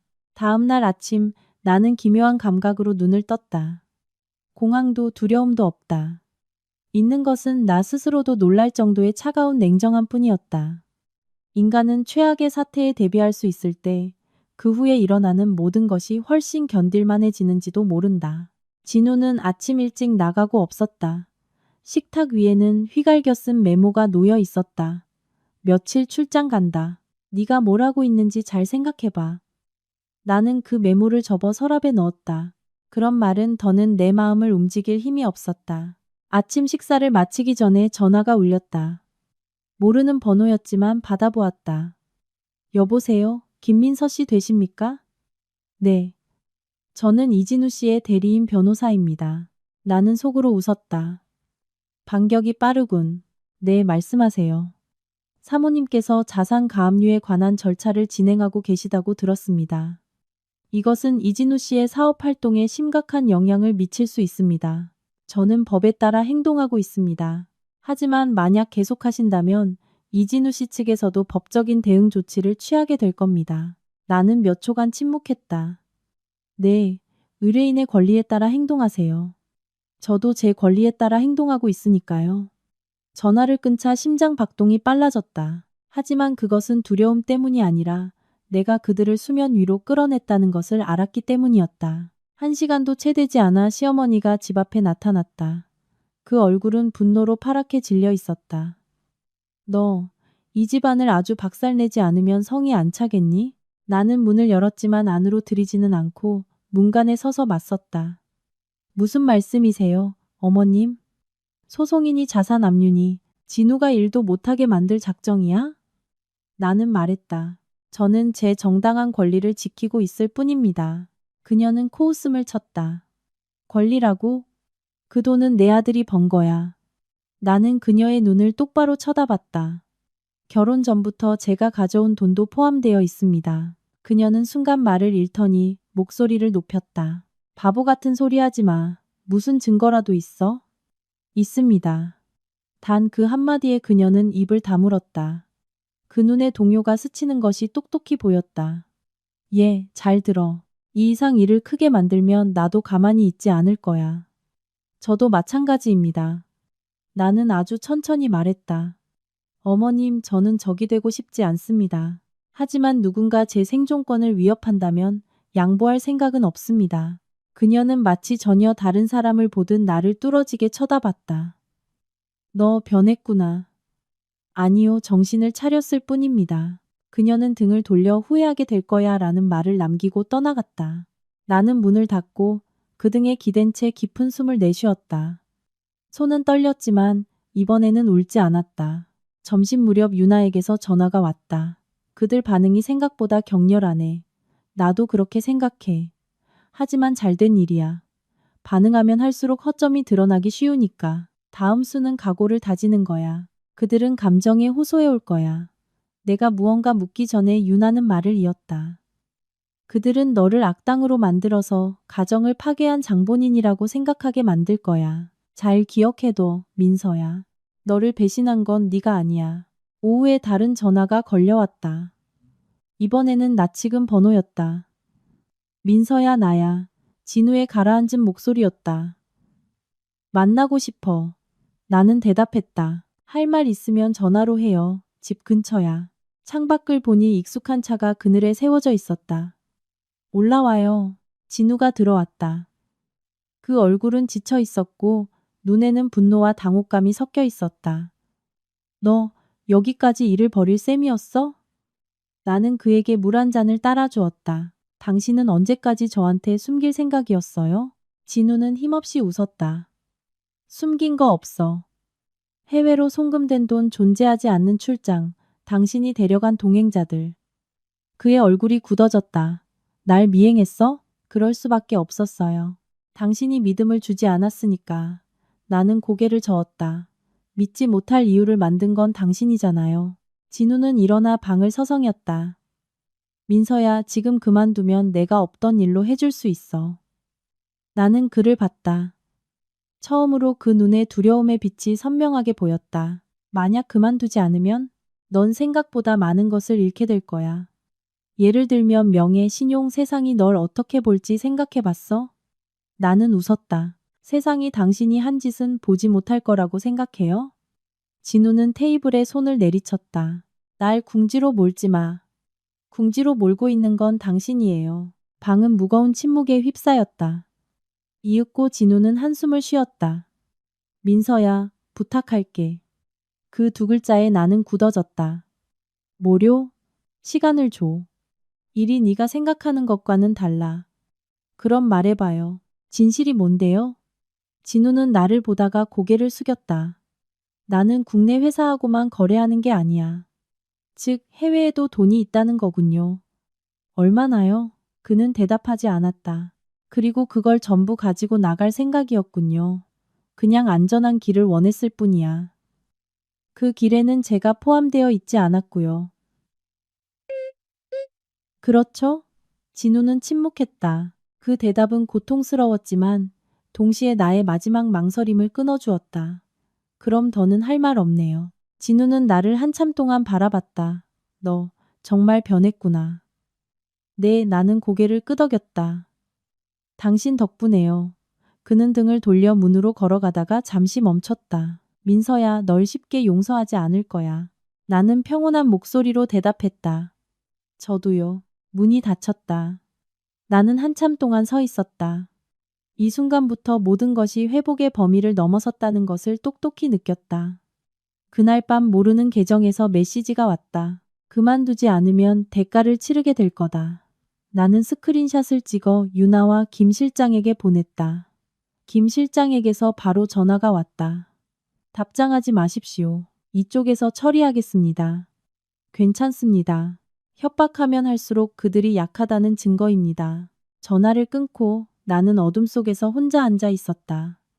처음으로 진짜 위험을 똑똑히 느꼈다. 더는 감정의 문제가 아니라 돈, 권력, 그리고 욕망의 문제인 것이다. 하지만 두려움보다 나는 기묘할 정도로 차분했다. 아마 지금 여기서 물러서는 것은 모든 것을 잃는 것과 동의어라는 것을 이해하고 있었기 때문일 것이다. 나는 컴퓨터를 열고 모든 파일을 다시 검토했다. 하나하나의 숫자, 한 줄의 문장이 모두 증거였다. 이 싸움은 아직 길고 상대는 나를 굴복시키기 위해 모든 수단을 사용하기 시작했다. 하지만 그들이 협박을 시작했다는 것은 그들에게도 더는 물러설 곳이 없다는 뜻이다. 그 협박 메시지를 받은 밤부터 나는 더는 깊이 잠들 수 없게 되었다. 두려워서가 아니라 머릿속에 마치 멈추지 않는 기계가 있는 것처럼 생각이 끊임없이 움직였기 때문이다. 돈과 권력에 손을 대었을 때 인간이 얼마나 무서운 존재가 될 수 있는지 나는 이해하기 시작했다. 다음 날 아침 나는 평소보다 일찍 출근했다. 생각할 조용한 공간이 필요했다. 아직 아무도 없는 사무실은 네온 불빛이 차갑게 책상을 비추고 있었다. 나는 자리에 앉아 노트북을 열고 다시 한번 모든 파일을 정밀하게 검토했다. 숫자, 명세서, 사본, 메시지 하나하나를 시간 순서대로 재배열했다. 어떤 사소한 것이라도 놓칠 수는 없었다. 9시쯤 김 실장에게서 전화가 왔다. 사모님, 어젯밤부터 사모님의 동향을 살피는 사람이 있습니다. 나는 굳어졌다. 어떤 식으로요? 아파트 경비원에게 묻거나 사모님께서 자주 가시는 카페에서 탐문하거나. 나는 주먹을 꽉 쥐었다. 제 신원은 알려지지 않았나요? 아직입니다. 하지만 떠보고 있는 것 같습니다. 조심하십시오. 밤길에 혼자 다니는 것은 피해 주십시오. 전화를 끊고 나는 깊은 숨을 들이쉬었다. 이것이야말로 모습을 보이지 않는 압박인 것이다. 직접 대결할 필요는 없다. 그저 상대방에게 지켜보고 있다, 포위되어 있다고 느끼게 하는 것만으로도 충분하다. 점심 무렵 진우의 친척 아주머니에게서 전화가 왔다. 얘 너희 둘 얘기 들었다. 솔직히 내 방식은 좀 지나친 거 아니니? 나는 침묵했다. 남자란 게 누구나 실수는 하는 법이야. 그렇게 일을 크게 만들면 나중에 얼굴 보기 힘들어져. 참아야 한다는 말씀이세요? 참는 게 아니라 대국적으로 생각하라는 거지. 나는 힘없이 웃었다. 누구를 위한 대국인데요? 아주머님? 전화기 너머는 침묵했다. 예, 난 그냥 조언하는 거야. 감사합니다. 하지만 저는 이미 충분히 생각했습니다. 전화를 끊었다. 이런 종류의 전화는 그날 더욱 늘어났다. 친척, 공통의 친구, 심지어는 오랫동안 연락하지 않았던 사람들까지 모두가 충고라는 이름으로 실제로는 압력을 가해왔다. 그들은 내 편이 아니다. 그저 귀찮은 일에 휘말리고 싶지 않을 뿐이다. 그날 오후 유나를 만나러 갔다. 그녀는 내 머리부터 발끝까지 훑어보더니 한숨을 쉬었다. 살 빠졌네. 스트레스가 심해서 힘들지? 유나는 내게 물을 따라주었다. 힘든 건 당연해. 하지만 지치면 안 돼. 민서야, 그들은 심리전을 걸어오고 있는 거야. 너를 고립시켜서 너 자신을 의심하게 만들려고. 나도 그렇게 느끼고 있었어. 하지만 한 가지만 기억해. 만약 네가 틀렸다면 그들은 이런 수법을 쓸 필요가 없어. 그 말에 나는 정신이 번쩍 들었다. 그렇다. 만약 내가 그들이 두려워할 만한 무언가를 손에 쥐고 있지 않았다면 그들은 이렇게까지 수고를 들일 리가 없다. 그날 밤 나는 늦게 집에 돌아왔다. 아파트 입구에 들어서는 순간 누군가의 시선을 느꼈다. 돌아보니 낯선 사람들의 모습이 있을 뿐이었다. 기분 탓일 수도 있고 아닐 수도 있다. 하지만 심장은 평소보다 빨리 뛰고 있었다. 집에 도착하자 나는 조심스럽게 문을 잠그고 커튼을 단단히 쳤다. 소파에 앉아 공허감이 밀려왔다. 이 일련의 사건이 시작된 이래 처음으로 나는 자신에게 조금 약해지는 것을 허락했다. 나는 쿠션을 끌어안고 한참 동안 그저 말없이 앉아 있었다. 신혼 초의 날들을 떠올렸다. 그때는 사랑과 노력만 있으면 모든 것이 잘 될 거라고 믿었다. 야심 있는 남자를 선택한 것을 자랑스럽게 생각했다. 나는 의심스러운 징후를 보고도 못 본 척했고 생각이 너무 많다고 스스로를 다독였다. 지금 생각하면 그것은 생각이 너무 많았던 것이 아니라 그저 진실과 마주할 용기가 없었던 것이다. 스마트폰이 울렸다. 진우에게서 온 메시지였다. 민서야, 나 지금 엄청난 압박을 받고 있어. 나는 화면을 바라보다 답장하지 않았다. 몇 분 후 다른 메시지가 도착했다. 너 진심으로 날 파멸시킬 셈이야? 나는 침묵했다. 세 번째 메시지. 다시 생각해줘. 우리 부부였잖아. 나는 스마트폰을 테이블에 뒤집어 놓았다. 가슴은 아팠지만 더는 마음이 흔들리지 않았다. 이것이 후회가 아니라 잃는 것에 대한 두려움에서 비롯된 말이라는 것을 나는 알고 있었다. 다음 날 아침, 나는 관계기관으로부터 추가 정보 제공을 요청하는 출석 요구서를 받았다. 일이 올바른 방향으로 진행되고 있다는 것은 알았지만 그것은 동시에 압박이 더욱 커진다는 것을 의미했다. 조사실에서 담당관은 내게 금전의 흐름과 진우와 그 여자의 관계에 대해 매우 자세하게 물었다. 나는 솔직하고 명확하게 대답했다. 돌아올 무렵에는 다리는 조금 지쳐 있었지만 머리는 가벼워져 있었다. 진실을 입에 담는 것은 고통스럽지만 그것을 가슴에 품고 있는 것보다는 훨씬 편한 것이다. 오후에는 김 실장에게서 새로운 녹음 데이터가 도착했다. 거기에는 진우의 짜증 섞인 목소리가 녹음되어 있었다. 그 여자 그만둘 생각을 안 해. 이대로 가다가는 전부 끝장이야.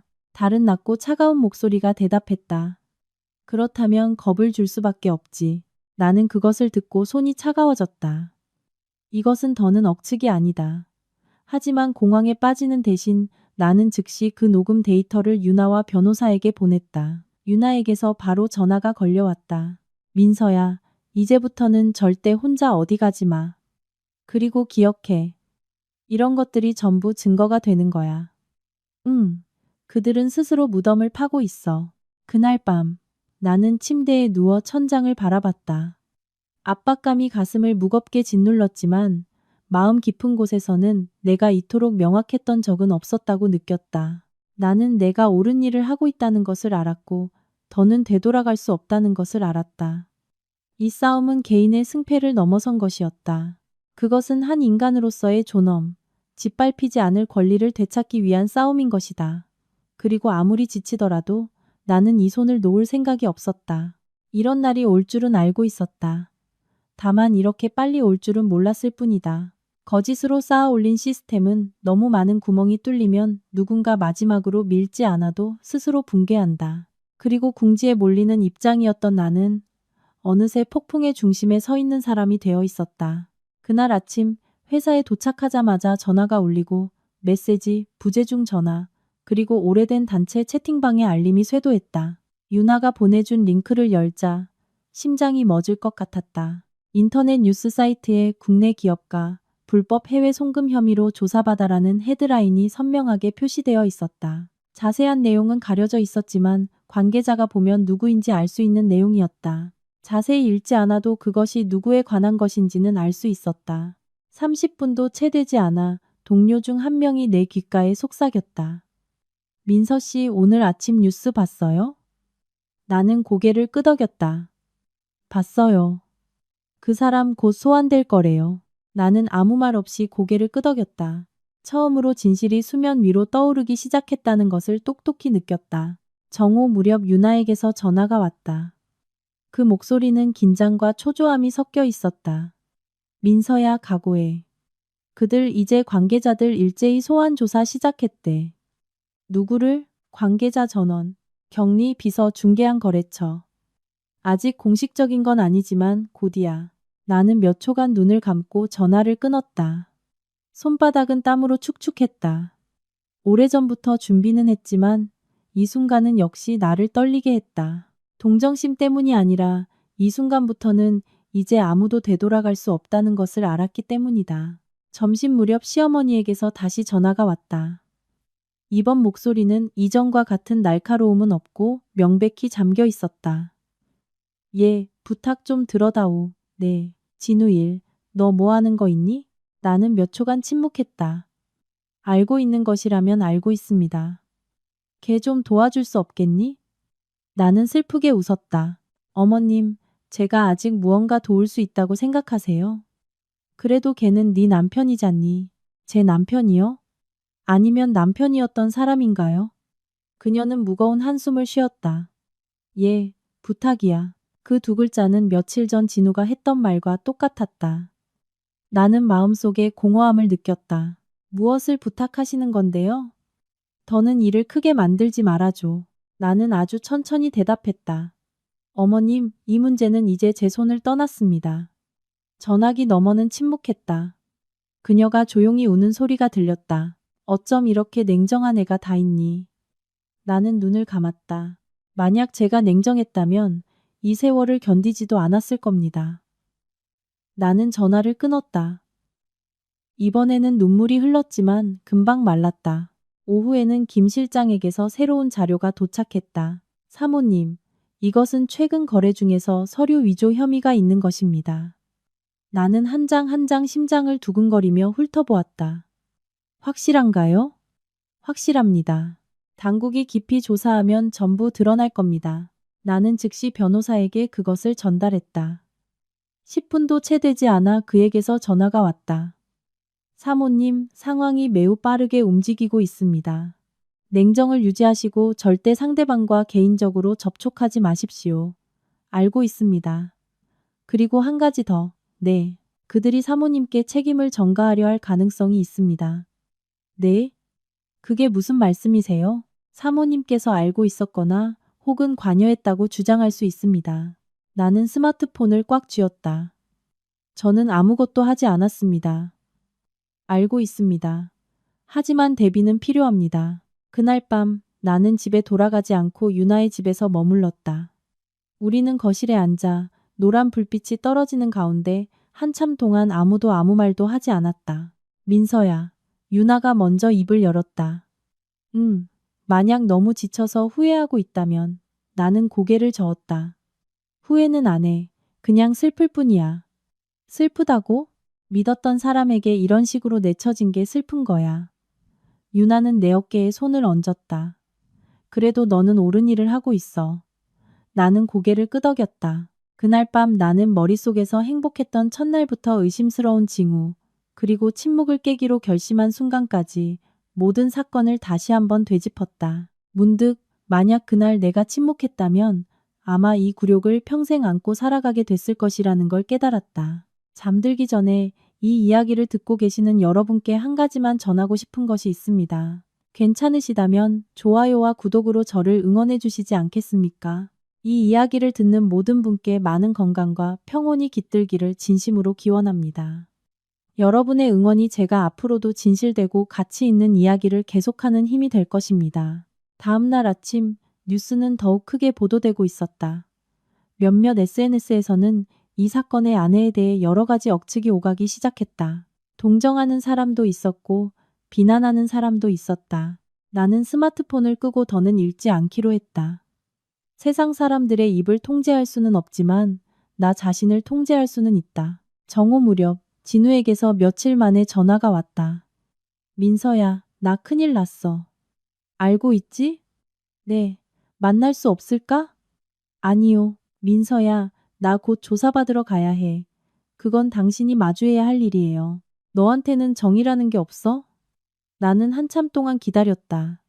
당신이 말하는 그 정, 당신이 직접 부쉈잖아요. 나는 전화를 끊었다. 이번에는 더는 손이 떨리지 않았다. 그날 밤 나는 혼자 발코니에 서서 도시의 불빛을 바라보고 있었다. 내일 혹은 모레 사태는 더욱 시끄러워질 것이다. 하지만 가면은 이제 벗겨졌다. 아무도 영원히 숨길 수는 없는 것이다. 내 인생은 오늘부터 새로운 장으로 들어간다. 거짓도, 위선도, 맹목적인 희생도 없는 장으로. 그리고 설령 앞길이 험난할지라도 나는 등을 펴고 고개를 들고 걸어갈 것이다. 다음 날 나는 가장 혹독할 것이라고 알고 있던 단계에 공식적으로 발을 들여놓았다. 그것은 법적인 문제도 금전적인 문제도 아닌 여론이라는 것이었다. 사적인 이야기가 백일화에 드러났을 때 당사자가 공평한 시선으로 보여지는 일은 드물다. 나는 그럴 각오는 했지만 실제로 그것이 밀려오자 마음이 무거워지는 순간이 있었다. 이른 아침 스마트폰을 열자 SNS의 한 게시물에 내 이름이 나와 있는 것을 발견했다. 불완전하고 부정확한 정보였지만 대중의 호기심을 자극하기에는 충분했다. 나를 옹호하는 사람도 있었고 비꼬는 사람도 있었으며 심지어 남편 하나 간수 못했다고 나를 탓하는 사람도 있었다. 나는 하나하나의 댓글을 훑어보고 그리고 앱을 닫았다. 그 소용돌이에 휘말려버리면 목적지에 도착하기 전에 지쳐 쓰러질 것을 알고 있었기 때문이다. 유나에게서 전화가 왔다. 이제 읽지 마. 알고 있어. 변호사는 뭐라고 해? 지금은 침묵을 지키라고. 그게 맞아. 지금 뭘 말해도 왜곡될 뿐이니까. 나는 창밖을 봤다. 도시는 평소와 다름없이 시끄러웠다. 사람들은 출근하고 웃고 이야기하고 있었다. 마치 내 인생을 덮친 폭풍 따위는 존재하지 않는 것처럼. 그 감각은 고독한 동시에 한 가지를 깨닫게 했다. 아무도 내 인생을 대신 살아주지 않는다. 그러니 아무도 내 고통의 책임을 대신 져주지 않는다는 것을. 정오 무렵 나는 참고인으로서 공식적인 출석 요구서를 받았다. 이 순간이 올 것은 조만간 알고 있었다. 나는 단정한 옷으로 갈아입고 아주 옅게 화장을 했다. 숨기기 위해서가 아니라 내가 아직 나 자신을 통제할 수 있다고 스스로에게 되뇌기 위해서였다. 조사실은 엄숙하고 차가운 공기로 가득 차 있었다. 담당관은 하나하나의 질문을 매우 정중하게 했다. 이러한 금전에 대해 알고 계셨습니까? 아니요. 관련 서류에 서명한 적이 있습니까? 생활비에 관한 공동 서류에는 서명했지만 해외 송금에 관한 것은 없습니다. 이 기간 동안 남편분과의 갈등은 있었습니까? 불투명한 점을 발견했기 때문에 있었습니다. 나는 간결하게 덧붙이지도 생략하지도 않고 대답했다. 약하게 보이려 하지도 과도하게 강한 척하지도 않았다. 그저 사실만을 말했다. 조사가 끝났을 때 나는 지쳐 있었지만 마음은 가벼워져 있었다. 적어도 이제 더는 아무것도 숨길 필요가 없는 것이다. 오후에 나는 김 실장과 조용한 카페에서 만났다. 괜찮으십니까? 네, 저쪽은 꽤 혼란스러운 모양입니다. 그럴 겁니다. 그들은 서로 연락을 끊기 시작한 것 같습니다. 나는 물을 한 모금 마셨다. 진우 씨는요? 그는 책임을 전가할 방법을 찾고 있습니다. 나는 힘없이 웃었다. 놀랍지 않았다. 김 실장은 나를 보며 목소리를 낮췄다. 각오해 두십시오. 모든 것이 무너질 때 사람은 누구나 물귀신처럼 함께 끌고 가려 하니까요. 나는 알고 있다고 고개를 끄덕였다. 돌아오는 길 나는 예전 집에 들렀다.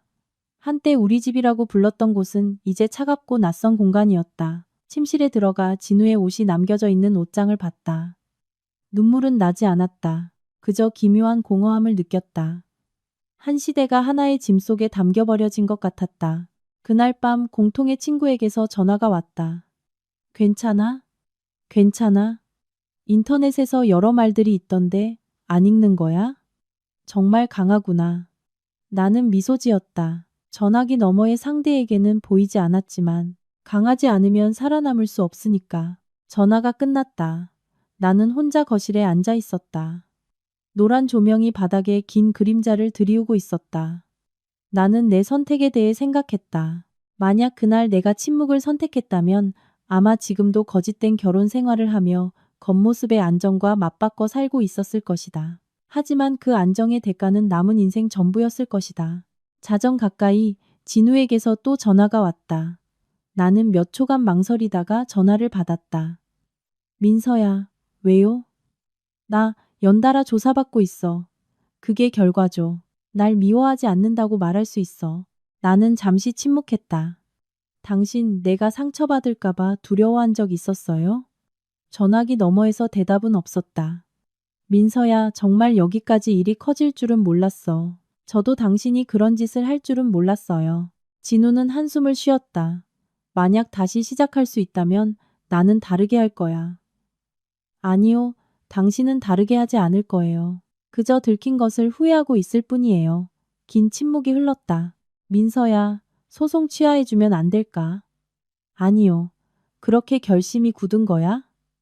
당신이 배신을 선택한 순간부터 내 결심은 굳었어요.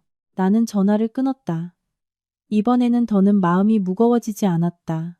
그 후에 며칠은 조용한 긴장 속에서 지나갔다. 뉴스는 산발적으로 보도되었지만 나는 점차 그것에 영향을 받지 않는 법을 배워갔다. 일, 건강, 그리고 내가 통제할 수 있는 것에 집중했다. 매일 아침 일어날 때마다 나는 나 자신을 지키기 위해 잘못된 짓은 하지 않았다고 스스로에게 되뇌었다. 어느 날 밤, 유나가 자러 와 주었다. 우리는 소파에 누워 천장을 바라봤다. 민서야. 만약 모든 게 끝나면 넌 뭐가 하고 싶어? 나는 한참 동안 생각했다. 평온함이 필요해. 유나는 조용히 웃었다.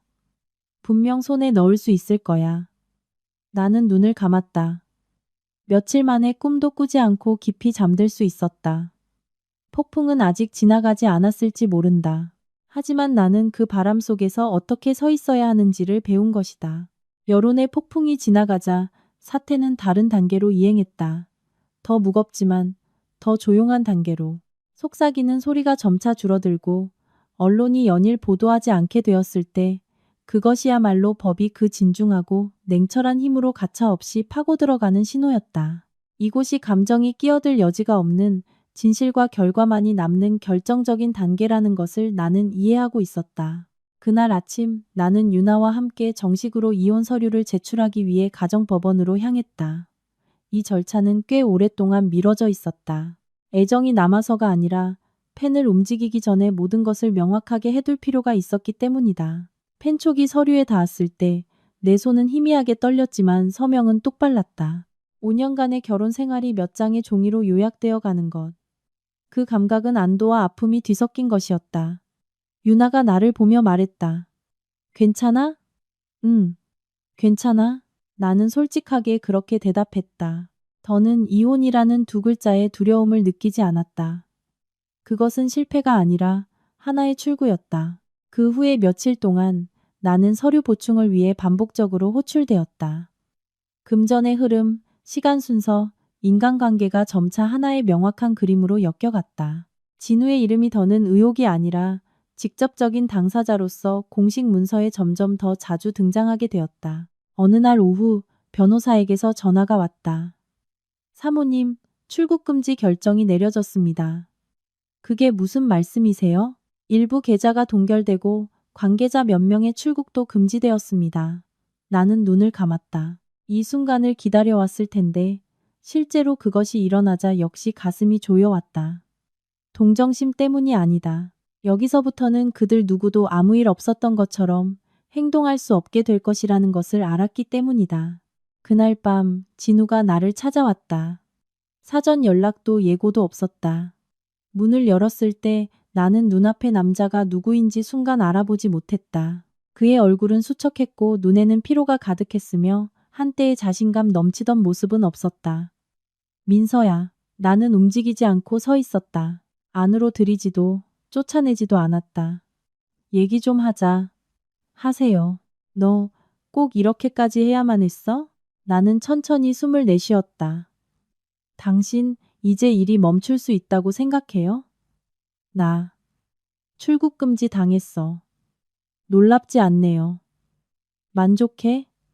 나는 고개를 저었다. 기쁘지는 않아요. 하지만 후회도 하지 않아요. 진우는 괴로운 듯 웃었다.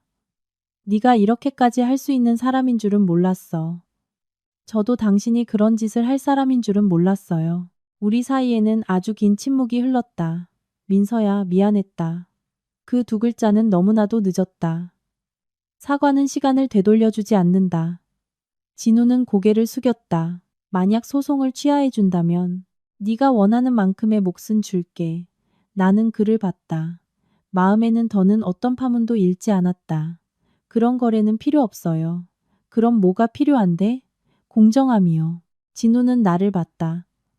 그 눈은 분노와 무력감이 뒤섞여 있었다. 너 날 파멸시킬 셈이구나. 나는 아주 천천히 대답했다. 아니요, 그걸 한 건 당신 자신이에요. 진우는 말없이 떠나갔다. 이번에는 나는 그의 뒷모습을 보지 않았다. 문을 닫고 그 등에 기댄 채 한참 동안 서 있었다. 눈물은 나지 않았다. 그저 인생의 한 장이 닫히려 하고 있음을 느꼈다. 며칠 후 시어머니가 고혈압으로 입원했다는 소식을 들었다. 몇몇 사람들에게서 전화가 와서 내가 그녀를 여기까지 몰아붙였다고 비난했다. 나는 귀를 기울이고 그리고 단 한마디만 대답했다. 저는 의사가 아닙니다. 제가 져야 할 책임이 아닌 것이 있고 이제 대신 짊어질 생각도 없습니다. 다른 조사 자리에서 나는 진우의 과거 거래 중 일부가 중대한 위법 징후가 있다고 특정되었다는 것을 알게 되었다. 법적 절차는 다음 처리 단계로 넘겨졌다. 나는 그것을 들으며 기묘할 정도로 평온한 마음으로 앉아 있었다. 진실이라는 것은 충분히 밝혀지면 저절로 그 결말로 향하는 것이다. 저녁에 나는 늦게 스튜디오로 돌아왔다. 불을 켜고 내가 맨손으로 읽어낸 공간을 둘러보았다. 설계도 계약서, 그리고 진행 중인 프로젝트가 그곳에 있었다. 내가 계속하기를 기다리고 있었다. 문득 이 힘든 시기를 통해 나를 지탱해 준 것은 복수심이 아니라 나에게는 아직 내 인생이 있다는 사실이었다는 것을 깨달았다. 유나가 음식을 가지고 찾아왔다. 정말 살 많이 빠졌네. 이제부터는 잘 먹을 거야. 민서야, 모든 것은 올바른 방향으로 가고 있어. 무섭지 않아? 나는 잠시 생각했다. 무서워. 하지만 더는 도망치고 싶지 않아. 유나는 미소 지었다. 너라면 괜찮을 줄 알았어. 그날 밤 나는 침대에 누워 처음으로 위협받지도 궁지에 몰리지도 않는 감각을 맛보았다. 앞으로 아직 법정에서의 다툼과 분쟁이 남아있을지 모른다. 하지만 나는 더는 구석에 몰리는 사람이 아니다. 나는 빗속으로 걸어 나온 것이다. 그리고 낡은 문은 내 등 뒤에서 조용히 닫혀가고 있었다. 낡은 문이 닫힌 후 나는 새로운 단계로 발을 들여놓았다. 그곳에서는 일의 진행이 느려졌지만 한 걸음 한 걸음이 돌을 짊어진 것처럼 무거웠다. 더는 희미한 희망이나 뒤늦은 사과의 말이 끼어들 여지가 없다. 법이 말하기 시작했고 한 사람 한 사람이 자신의 선택에 대한 답을 내놓을 때가 온 것이다. 그날 아침 나는 약속 시간보다 일찍 법원에 도착했다. 복도는 길고 천장은 높았으며 흰 조명이 차갑게 주위를 비추고 있었다. 나는 목재 벤치에 앉아 핸드백을 옆에 단정히 놓고 두 손을 모았다. 심장은 규칙적으로 뛰고 있었다. 처음과 같은 격렬한 두근거림은 없다. 더는 떨리지도 않았다. 나는 모든 시나리오를 상상하며 마음의 준비를 하고 있었다. 진우가 복도 저편에서 들어왔다. 그는 몹시 마르고 몸은 경직되어 있었으며 나와 눈이 마주치자 곧바로 시선을 돌렸다. 나는 고개를 돌리지도 그렇다고 오래 쳐다보지도 않았다. 지금의 우리는 너무나도 명백해진 하나의 진실을 사이에 두고 그저 대립하는 편에 선 두 사람에 불과했다. 심리는 비공개로 진행되었다. 보도진도 소란도 없었다. 자료가 차례로 제시되고 하나하나의 숫자, 한 장 한 장의 명세서, 차명 계약서가 낭독되어 갔다. 나는 담당관의 감정 없는 평탄한 목소리로 읽어내리는 것을 듣고 있었다. 이미 아는 사실도 있었고 나도 모르게 주먹을 쥐게 만드는 새로운 사실도 있었다. 하지만 나는 입을 다물고 진실이 말하게 두었다. 질문을 받았을 때 나는 간결하게 대답했다. 법의 규정에 따라 재산을 분할할 것을 요구합니다.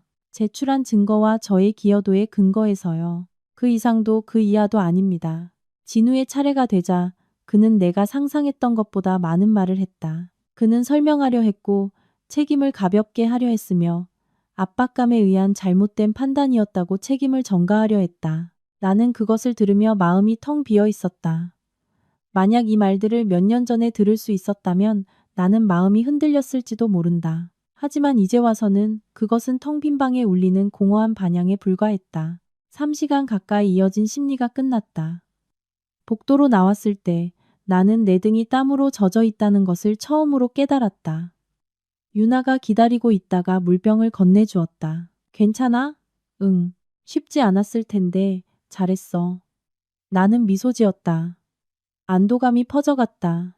이기고 지는 문제가 아니다. 더는 감정에 나를 이끌게 하지 않았기 때문이다. 며칠 후 나는 첫 번째 공식적인 통지를 받았다. 재산의 일부가 공동재산으로 인정되고 목적 외로 사용되었다고 판단되었다. 최종 판결을 기다리는 동안 잠정적인 결정이 내려졌다. 나는 그 문장을 주의 깊게 읽었다.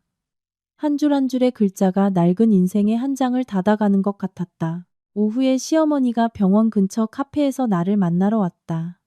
그녀는 이전보다 마르고 흰머리가 눈에 띄게 늘어 있었다. 내가 들어가자 그녀는 고개를 들었다. 그 눈은 더는 이전과 같은 날카로움은 없고 피로와 무력감이 섞여 있었다. 예, 네. 우리는 마주보고 한참 동안 아무도 아무 말 없이 앉아 있었다. 이윽고 그녀가 입을 열었다. 이렇게 될 줄은 생각도 못했어. 나는 창밖으로 시선을 돌렸다. 저도 생각 못했습니다. 내가 잘못했어. 그 두 글자에 나는 굳어졌다. 내 아들을 너무 믿었어. 나는 그녀 쪽으로 몸을 돌렸다. 믿는 것은 어머님의 권리입니다. 하지만 어머님은 제 생각을 하지 않으셨어요. 그녀는 고개를 숙였다. 그 손이 희미하게 떨리는 것이 보였다. 만약 다시 시작할 수 있다면. 나는 조용히 말을 끊었다. 어머님 이제 다시 시작할 필요 없습니다. 그녀는 고개를 들었다. 눈은 빨갛게 충혈되어 있었다. 나를 미워하겠지. 나는 한참 동안 생각했다. 미워하지는 않습니다. 하지만 잊을 수도 없습니다. 그녀는 마치 그 대답을 예상이라도 한 듯 고개를 끄덕였다. 우리는 침묵 속에서 헤어졌다. 카페를 나왔을 때 나는 내 마음이 생각했던 것만큼 무겁지 않다는 것을 깨달았다. 치유할 수 없는 상처도 있다. 하지만 적어도 그것은 미움의 종지부를 찍어준다. 그 후에 몇 주 동안 나는 모든 에너지를 일에 쏟았다.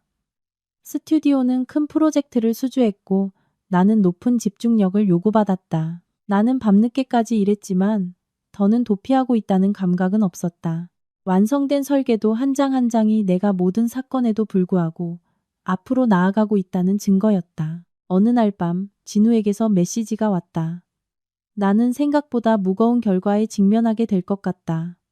나는 그것을 읽고 스마트폰을 내려놓았다. 답장은 하지 않았다. 나는 더는 그의 불안을 받아줄 사람이 아니다.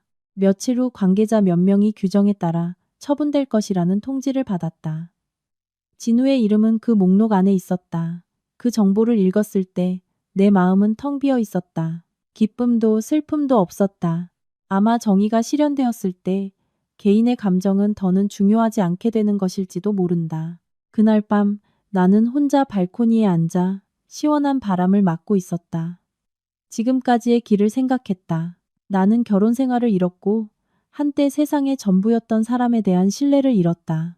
하지만 나는 나 자신을 되찾았다. 한때 잊고 있었던 내 목소리와 존엄을 되찾았다. 유나에게서 전화가 왔다. 민서야, 각오해도 최종 판결이 곧 나올 거야. 응. 무섭지 않아? 무섭지는 않아. 그냥 끝나길 바랄 뿐이야. 끝나면 어떻게 할 거야? 나는 밤하늘을 올려다봤다. 멀리 별이 반짝이고 있었다. 나는 미소 지었다.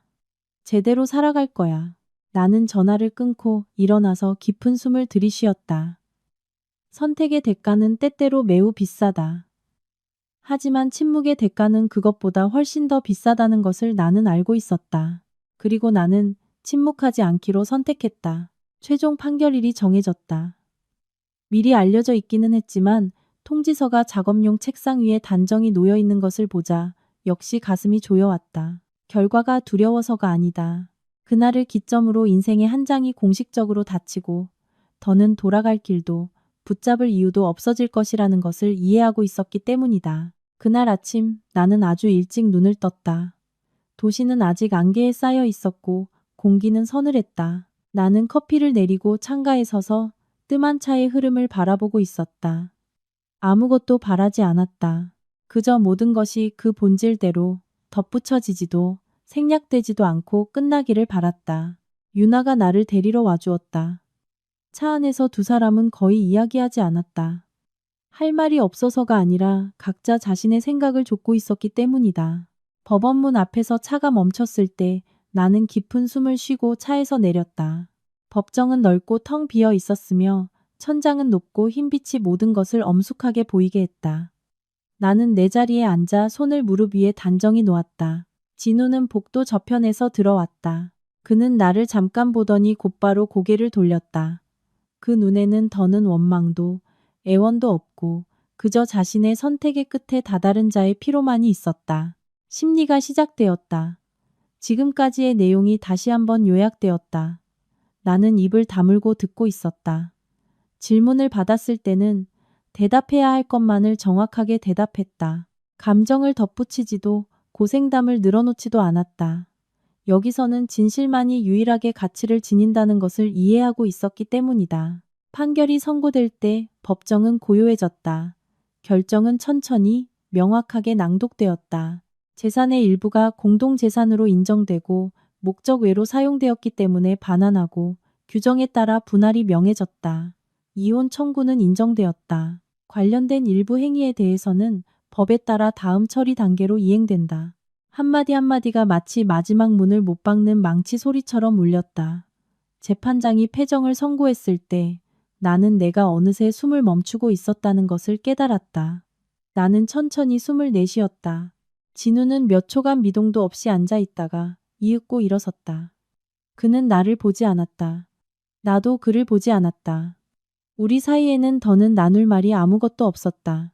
법정을 나오자 밖의 햇빛이 생각보다 눈부셨다. 나는 눈이 그 빛에 익숙해질 때까지 잠시 그 자리에 서 있었다. 유나가 내 어깨에 손을 얹었다. 끝났네. 응. 나는 고개를 끄덕였다. 끝났어. 첫 감정은 기쁨이 아니라 공허함이었다. 마치 너무나도 오랫동안 짊어지고 있던 무거운 짐을 막 내려놓아서 몸이 아직 그 가벼움에 적응하지 못하는 것 같았다. 돌아오는 길 나는 다른 눈으로 도시를 바라봤다. 모든 것은 변하지 않은 것처럼 보였지만 나 자신은 몇 달 전의 내가 아니었다. 나는 공포의 나날을, 잠 못 이루는 밤을, 탐색하는 시선을, 그리고 비난의 말을 통과해 지금 여기에 서 있는 것이다. 오후에 나는 스튜디오에 들렀다.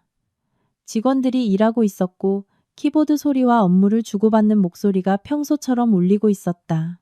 나는 한 바퀴 돌며 한 사람 한 사람의 얼굴을 봤다. 그들은 아주 자연스럽게 내게 인사했다. 아무도 아무것도 묻지 않았고 아무도 캐묻지 않았다. 문득 바깥 세상에서는 폭풍이 몰아치고 있을지 모르지만 이 작은 세상에서는 나에게 아직 내 자리가 있다는 것을 깨달았다. 그날 밤 진우에게서 짧은 메시지가 왔다. 모든 게 끝났네. 나는 그것을 읽고 그리고 삭제했다. 답장은 하지 않았다. 나에게는 이제 그의 불안을 덜어줄 책임이 없다. 며칠 후 판결에 따라 내 몫의 재산을 받게 될 것이라는 통지가 도착했다. 나는 만족감을 느끼지 않았다. 그저 그것은 처음부터 내가 받아야 했던 것이라고 느꼈을 뿐이다.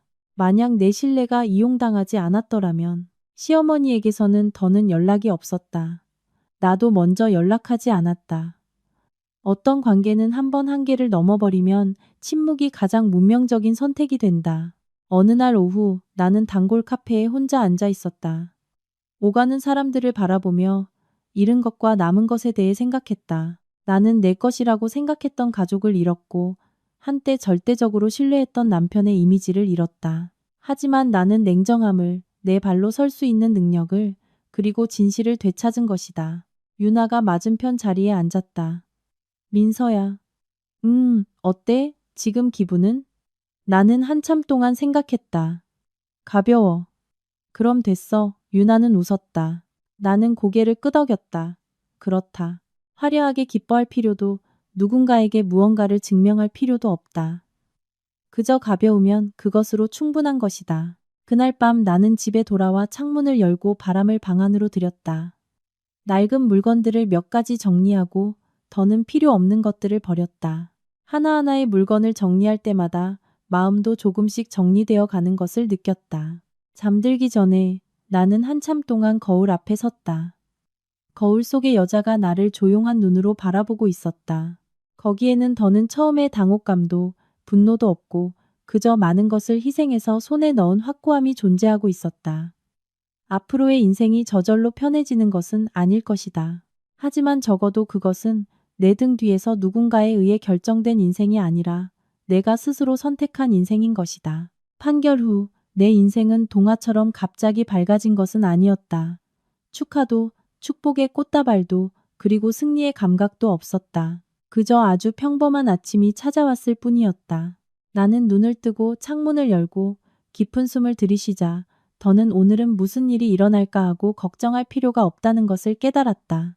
그 감각은 나에게 큰 선물이었다.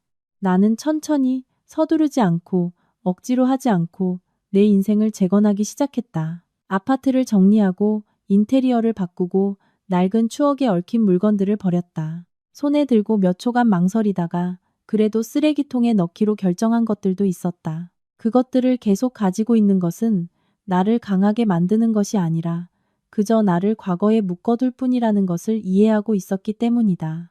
일이 내 시간의 대부분을 차지했다. 스튜디오는 그 어느 때보다도 바빠졌다. 이전에 수주했던 큰 프로젝트가 본격적으로다. 나는 모든 에너지를 집중해야 했다. 나는 아침부터 저녁까지 일했다. 도시에 불이 켜질 무렵에 귀가하는 날도 있었다. 피곤했지만 그것은 기분 좋은 피로, 내가 통제할 수 있는 일을 하고 있다는 피로였다. 어느 날 오후 나는 디자인 업계 사람들을 위한 전문적인 모임에 초대받았다. 나는 한참 동안 망설임 끝에 참가하기로 했다. 이전에는 그런 이벤트를 피하는 경우가 많았다. 가족 행사로 바빴다는 것도 있고 그다지 사람들 앞에 나서고 싶지 않았다는 것도 있다. 이번에는 다른 마음으로 참가했다. 무언가를 증명하기 위해서가 아니라 새로운 문을 열기 위해서다. 모임에서는 많은 사람들과 이야기하고 일과 프로젝트, 그리고 일상의 어려움에 대해 그들의 이야기를 들었다. 아무도 내가 무엇을 겪었는지 모르고 나도 이야기하지 않았다. 이 세상은 내가 전부라고 생각했던 고통보다 훨씬 넓다는 것을 깨달았다. 유나도 함께였다. 돌아오는 길 그녀는 웃었다. 봐, 너는 아직 여기 있고 이런 일을 할 수 있잖아. 조금은 가벼워졌어. 해방감은 과거를 잊는 것에서 오는 것이 아니라 더는 과거가 현재의 나를 결정하게 두지 않는다는 사실에서 오고 있었다. 몇 주 후 재산에 관한 모든 절차가 완료되었다는 공식적인 통지를 받았다. 모든 것은 판결대로 진행되었고 분쟁도 추가적인 문제도 발생하지 않았다. 나는 문서를 다 읽고 접어서 서랍에 넣었다. 축하하지는 않았다. 그저 이제부터는 내가 희생했던 것에 걸맞은 삶을 살아야 한다고 스스로에게 되뇌었다. 어느 아침 나는 예상치 못한 장소에서 진우와 재회했다. 한 관공서 건물 앞이었다. 그는 다른 사람과 함께 나오고 있었고 그 모습은 지쳐 있었으며 눈은 어딘가 멍했다. 우리는 서로를 알아보았지만 아무도 다가가지 않았고 아무 말도 하지 않았으며 그저 아주 가볍게 고개를 숙이고 각자 다른 방향으로 걸어갔다. 걸어가면서 나는 내 가슴이 더는 아프지 않다는 것을 깨달았다. 기쁘지도 슬프지도 않았다. 그는 이제 그저 내 인생을 스쳐 지나간 한 사람에 불과하다. 그날 밤 나는 혼자 아파트에 앉아 조용한 음악을 틀고 간단한 식사를 만들었다. 천천히 하나하나의 맛을 음미하며 먹었다. 이전에는 항상 서둘렀고 항상 다른 사람을 기쁘게 하려 했다. 지금은 아주 사소한 것에서부터 나 자신을 기쁘게 하는 방법을 배우고 있었다. 나는 운동을 다시 시작했고 건강 관리에 더 진지하게 임하게 되었다. 이전에는 미루기 일쑤였던 정기 검진에도 갔다. 의사는 결과를 보고 미소 지었다. 문제 없습니다.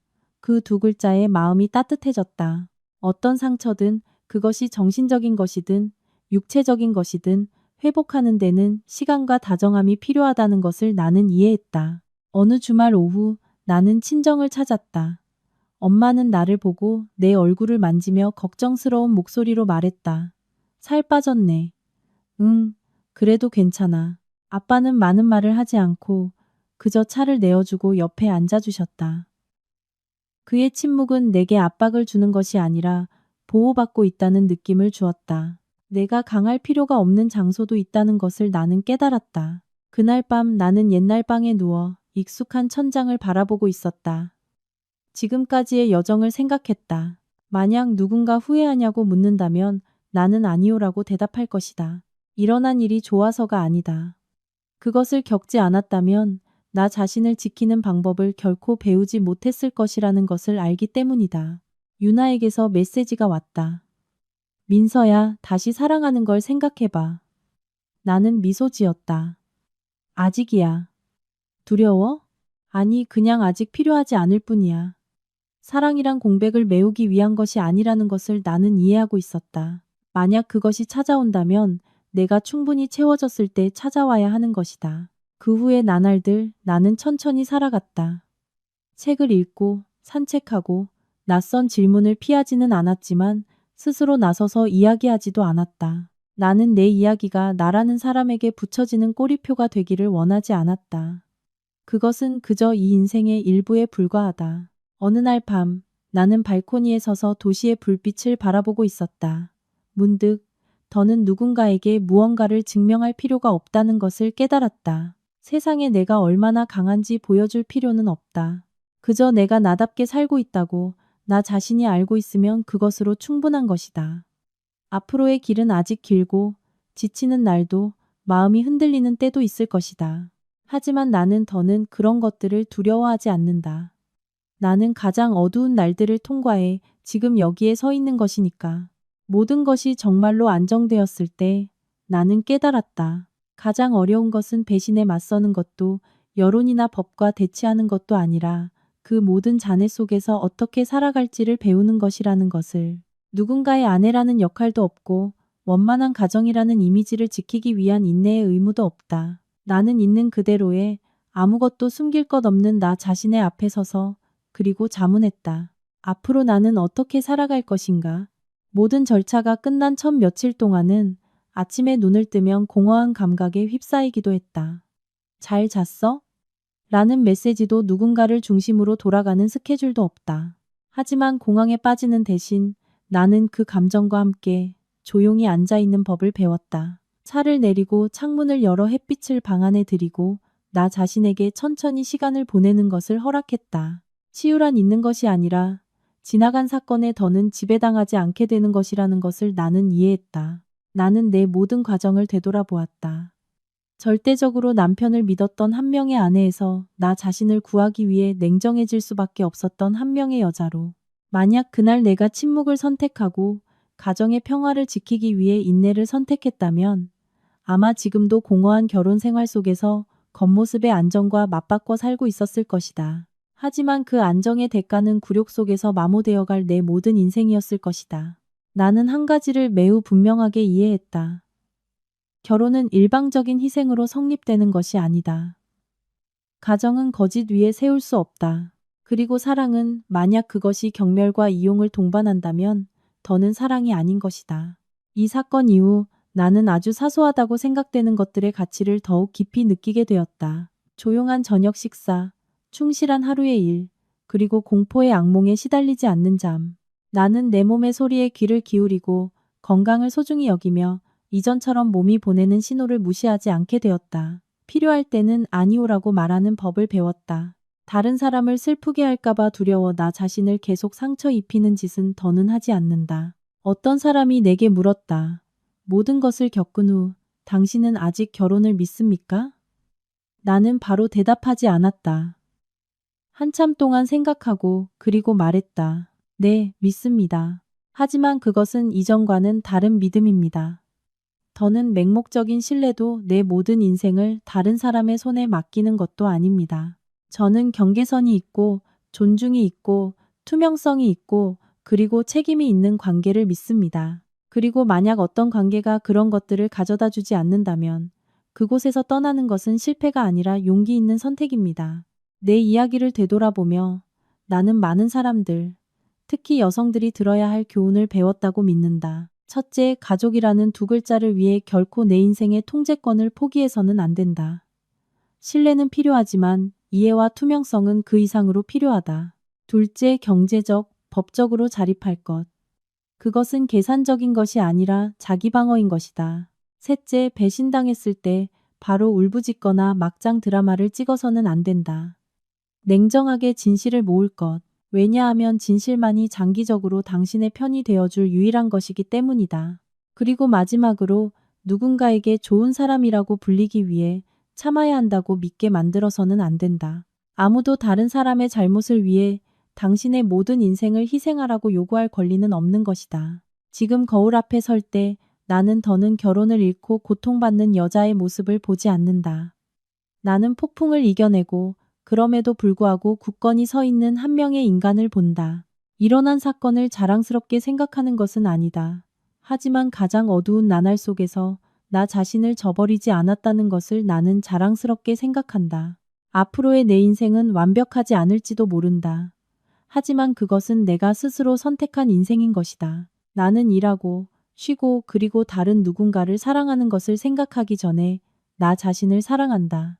나는 서두르지도 두려워하지도 않는다. 평온이란 누군가가 곁에 있는 것에서 오는 것이 아니라 내가 더는 억지로 참을 필요가 없다는 것에서 오는 것임을 나는 이해하고 있다. 만약 당신이 이 이야기를 듣고 어딘가에서 당신 자신의 모습을 발견했다면 당신이 혼자가 아니라는 것을 이해해 주길 바란다. 매우 어려운 결정을 내려야 할 때도 더는 한 걸음도 나아갈 수 없다고 생각하는 날도 있을 것이다. 하지만 당신 자신에게 등을 돌리지 않는 한 반드시 출구는 발견된다. 진실을 두려워하지 말라. 왜냐하면 진실은 설령 고통을 동반하더라도 반드시 당신을 자유로 이끌어줄 것이기 때문이다. 내 이야기는 복수나 승리의 통쾌함으로 끝나는 것이 아니다. 내가 많은 것을 희생해서 손에 넣은 평온함으로 끝나는 것이다. 그리고 나는 믿는다. 자기 자신을 선택할 용기를 가진 사람은 누구나 마지막에는 그 평온함에 다다를 수 있다는 것을.